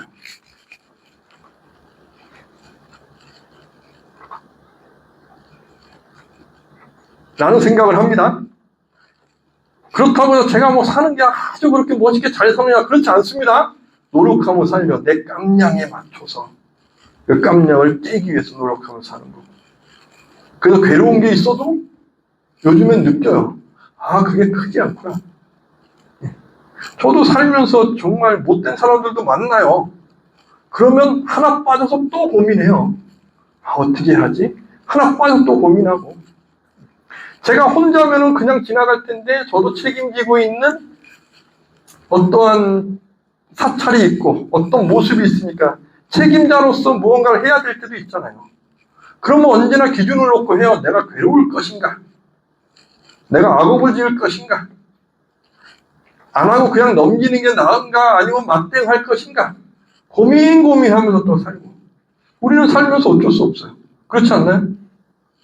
제가 그런 거에 신경 안 쓰려면 산꼭대기에 혼자 가서 가만히 앉아서 이거 차 한 잔 마셔야죠. 우리 비꼬운절 절이 있는데 거기에 이제 좀 공단이 들어온다는 거예요. 예전 일입니다. 근데 저도 가만히 있으면 안 되겠는 거예요.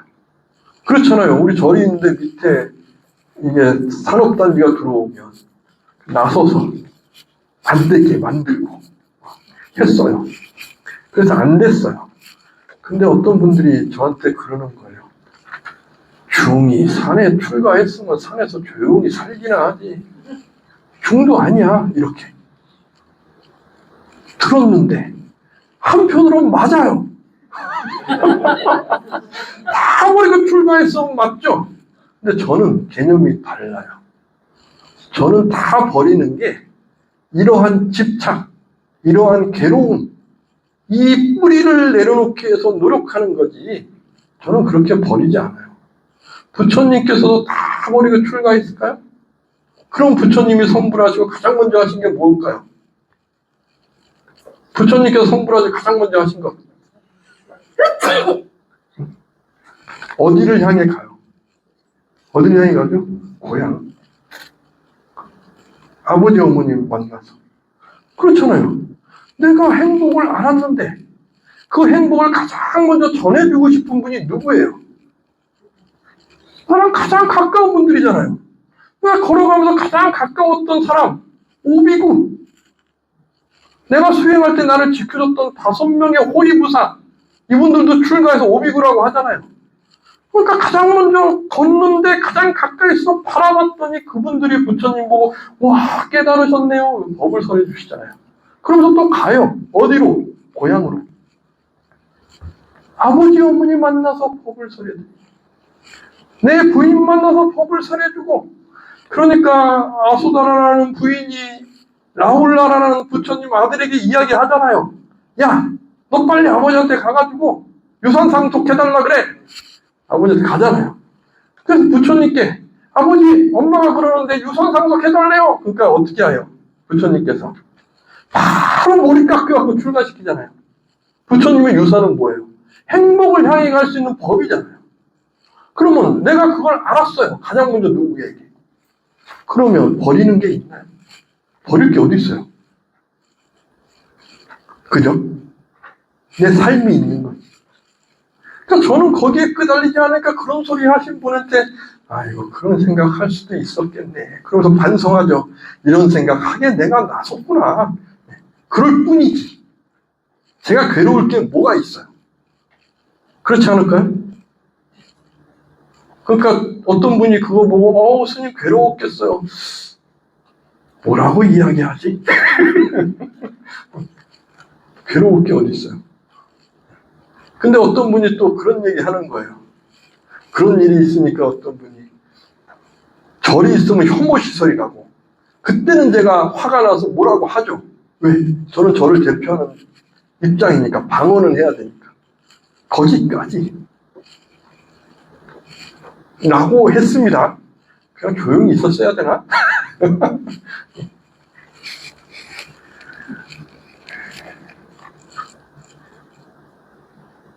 불교에서 부처님께서 수행을 이야기하시고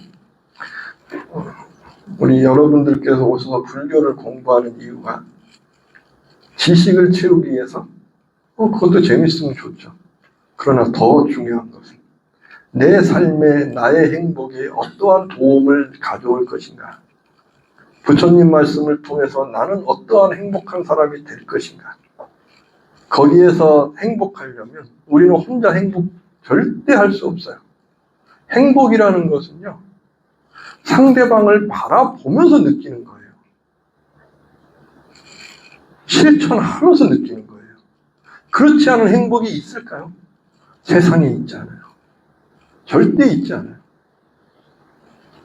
더불어 함께 하면서 행복한 거예요. 그것이 불교의, 대승불교의 멋이죠. 부처님께서도 깨달으셨잖아요. 깨달으셨는데, 깨달으셨기 때문에 시공간을 초월하시면 돼요. 그냥 끝나면 되는데, 40년을 더불어 함께 하시기 위해서 나이가 드셔도 그 노부를 끌고 다니면서 어려운 사람 손잡아주러 다니시잖아요. 그것이 불교인 거죠. 그것이 불교의 핵심인 거고. 그러기 위해서 사는 거예요. 절대 혼자 있으면서 행복할 수 없어요. 우리의 시스템 자체가 그래요. 우리의 눈은요, 일반 동물의 눈하고 다릅니다. 무엇이 다를까요? 사람의 눈은, 눈동자는 검은데 주위는 흰색이에요. 그죠? 어떤 동물이 인간처럼 흰색일까요? 색깔이 다 있어요. 근데 사람만이 흰색이에요. 왜 그럴까? 인류학을 하는 분이 그런 해석을 해요. 사람은요, 더불어 함께 하면서 우리가 문명이라는 것을 이루어 온 거예요. 더불어 함께 하려면 상대방을 믿어야 되잖아요. 상대방을 믿어야, 상대방이 믿어야 나도 믿을 수 있는 사람이 돼야 되잖아요. 그러려면 나를 보여줘야 되잖아요. 눈이 가장 선명하게 내가 보여요. 우리는 눈이 맑은 거예요. 사람만이 그래요. 사람만이. 다르게 이야기하면 사람은 혼자 살 수 없게 우리의 시스템이 이루어져 있어요. 더불어 함께 하게 이루어져 있어요. 그래서 우리는 관계를 맺게 돼 있어요. 그 관계 속에서 우리는 관계를 제대로 이루지 못하면 괴로운 거예요. 이것이 가림.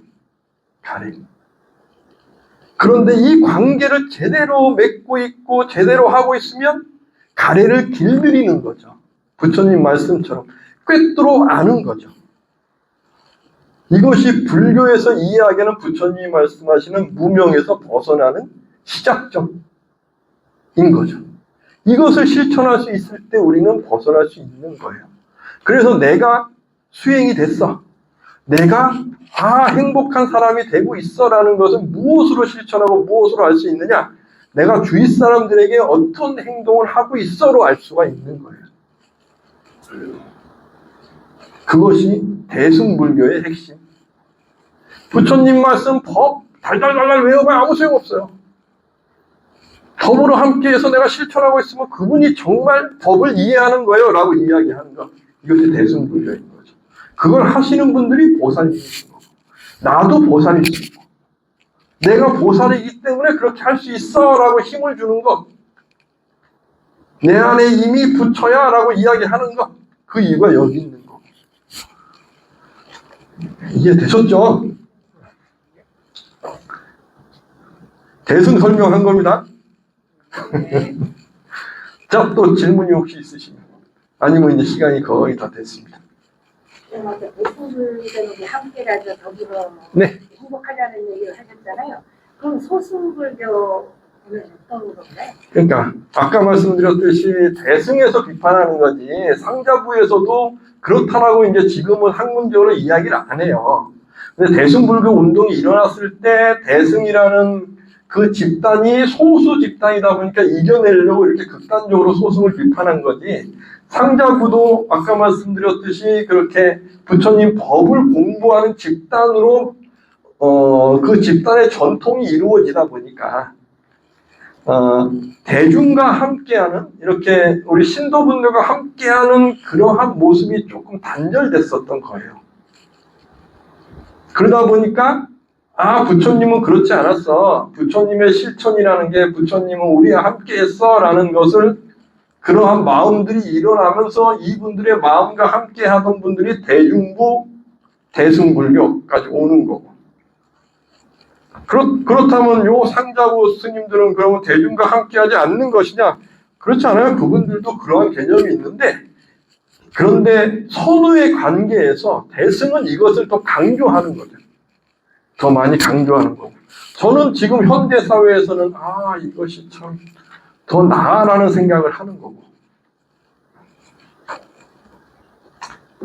상자부가 그러면 자기 이기주의야? 이렇게 설명하면 안 돼요. 예전에 대승에서 그렇게 이야기했던 거지.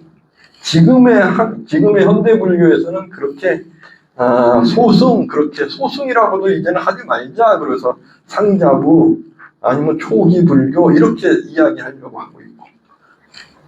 근데 아직까지 우리 불교에서 대승 그러면서 이제 소승 이렇게 비하하는 거지.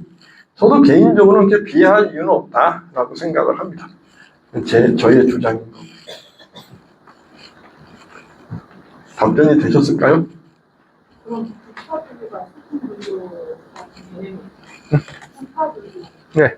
그러니까 소승불교랑 같은 개념. 부파불교가 상자부 불교. 그러니까 부파라는 것이 이렇게 연구하면서 그런 부파가 있는데 그 부파도 어떠한 부파로 이렇게 이제 종합이 되면서 이 부파의 한 부분들이 전례가 되면서 지금 상자부라는 이름으로 통합되어 있는 거예요.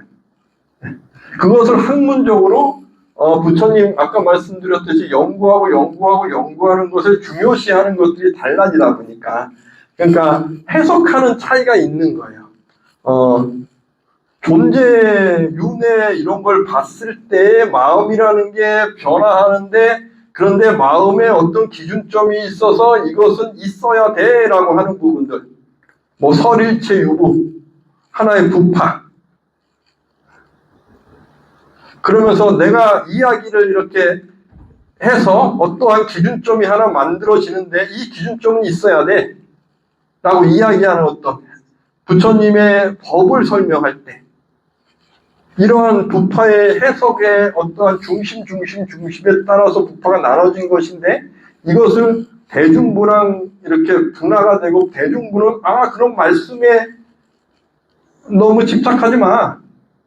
실천에 있는 거잖아. 함께 더불어 함께 하면서 그러면서 새로운 운동도 일어나고 그러면서 법사라는 개념도 나오고 그러니까 꼭 출가해야만 되는 거 실천이라는 것을 이야기할 때 꼭 출가해야만 돼? 그렇지 않잖아. 유마경이 나오고 그래서 조금 이제 또 복잡해집니다. 그죠? 그러면서 이 대중부는 그렇게 핵심적인 것은 실천하고 더불어 함께 하는 거야. 이 개념 속에서 계속 커가는 거죠. 근데 이 대중부도 나중에 가면 또 학문적으로 막 깊어지기도 하고 그래요. 그거는 인류 학문의 계속된 반복인 것 같아요. 거기에 지금 한국 불교가 지금 어떠한 기로에 서 있고. 그러니까 그 시대에 제가 좋아하는 문구가 있어요. 헤겔이 이야기한 건가? 미네르바의 올빼미는 석양에 비상한다. 들어보셨나요? 미네르바라는 지혜로움은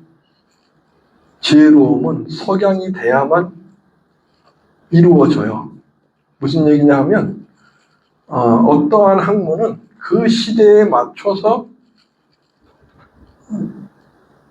그 시대에 맞게 그 시대에 어려움이 있을 때 미리 나오는 게 아니고 어려움이라는 것을 겪으면서 이것을 해결할 수 있도록 겪고 나서 지혜로움은 나타난다. 석양에. 이러한 개념인데 지금 우리 한국 불교가 그러한 어떤 기류에 있기 때문에 지금 현실의 시대에 맞는 정신, 그것이 불교랑 어떻게 접목돼서 우리와 함께 해야 돼. 이게 참 필요한 때야. 라는 것은 누구나가 다 느끼고 있고, 우리 불교의 어떤, 한국 불교의 어떤 그러한, 중심이 있는 게 아닐까라는 생각을 하고 있고, 그렇게 모든 인류의 종교나 인류학이나 모든 것들도 다 그 시대에 필요한 것들을 부처님 말씀에서 어떻게 와서 구현할 것인가, 이것은 정말 중요한 거고, 이것을 역으로 한 개인에게 논다면 내 삶에서 나는 어떻게 끄집어 올 것인가, 이게 중요한 거고 그런 것 같아요. 이것이 어떻게 보면 부파라는 것도 그러한 어떤 그 지역의 그러한 노력이었던 거고, 근데 부파 불교는 그것이 너무 학문적으로 가다 보니까 대중부가 나오면서 비판받은 거고, 이 시대에는 부파라는 것이 필요한 어떤 모습이었겠죠. 근데 이게 너무 끌고 간 거죠. 그와 같은 것 같아요. 고정시키면 안 되는 것 같고. 또 여기까지 들어가기는 또 어려울 수도 있지만 우리의 삶이라는 것이 그런 게 아닐까 라는 생각을 합니다. 자, 또 질문이 혹시 있으실까요? 없으시면 마무리할까요? 네, 시험 잘 보시고요. 100% 다 합격하시기 바랍니다.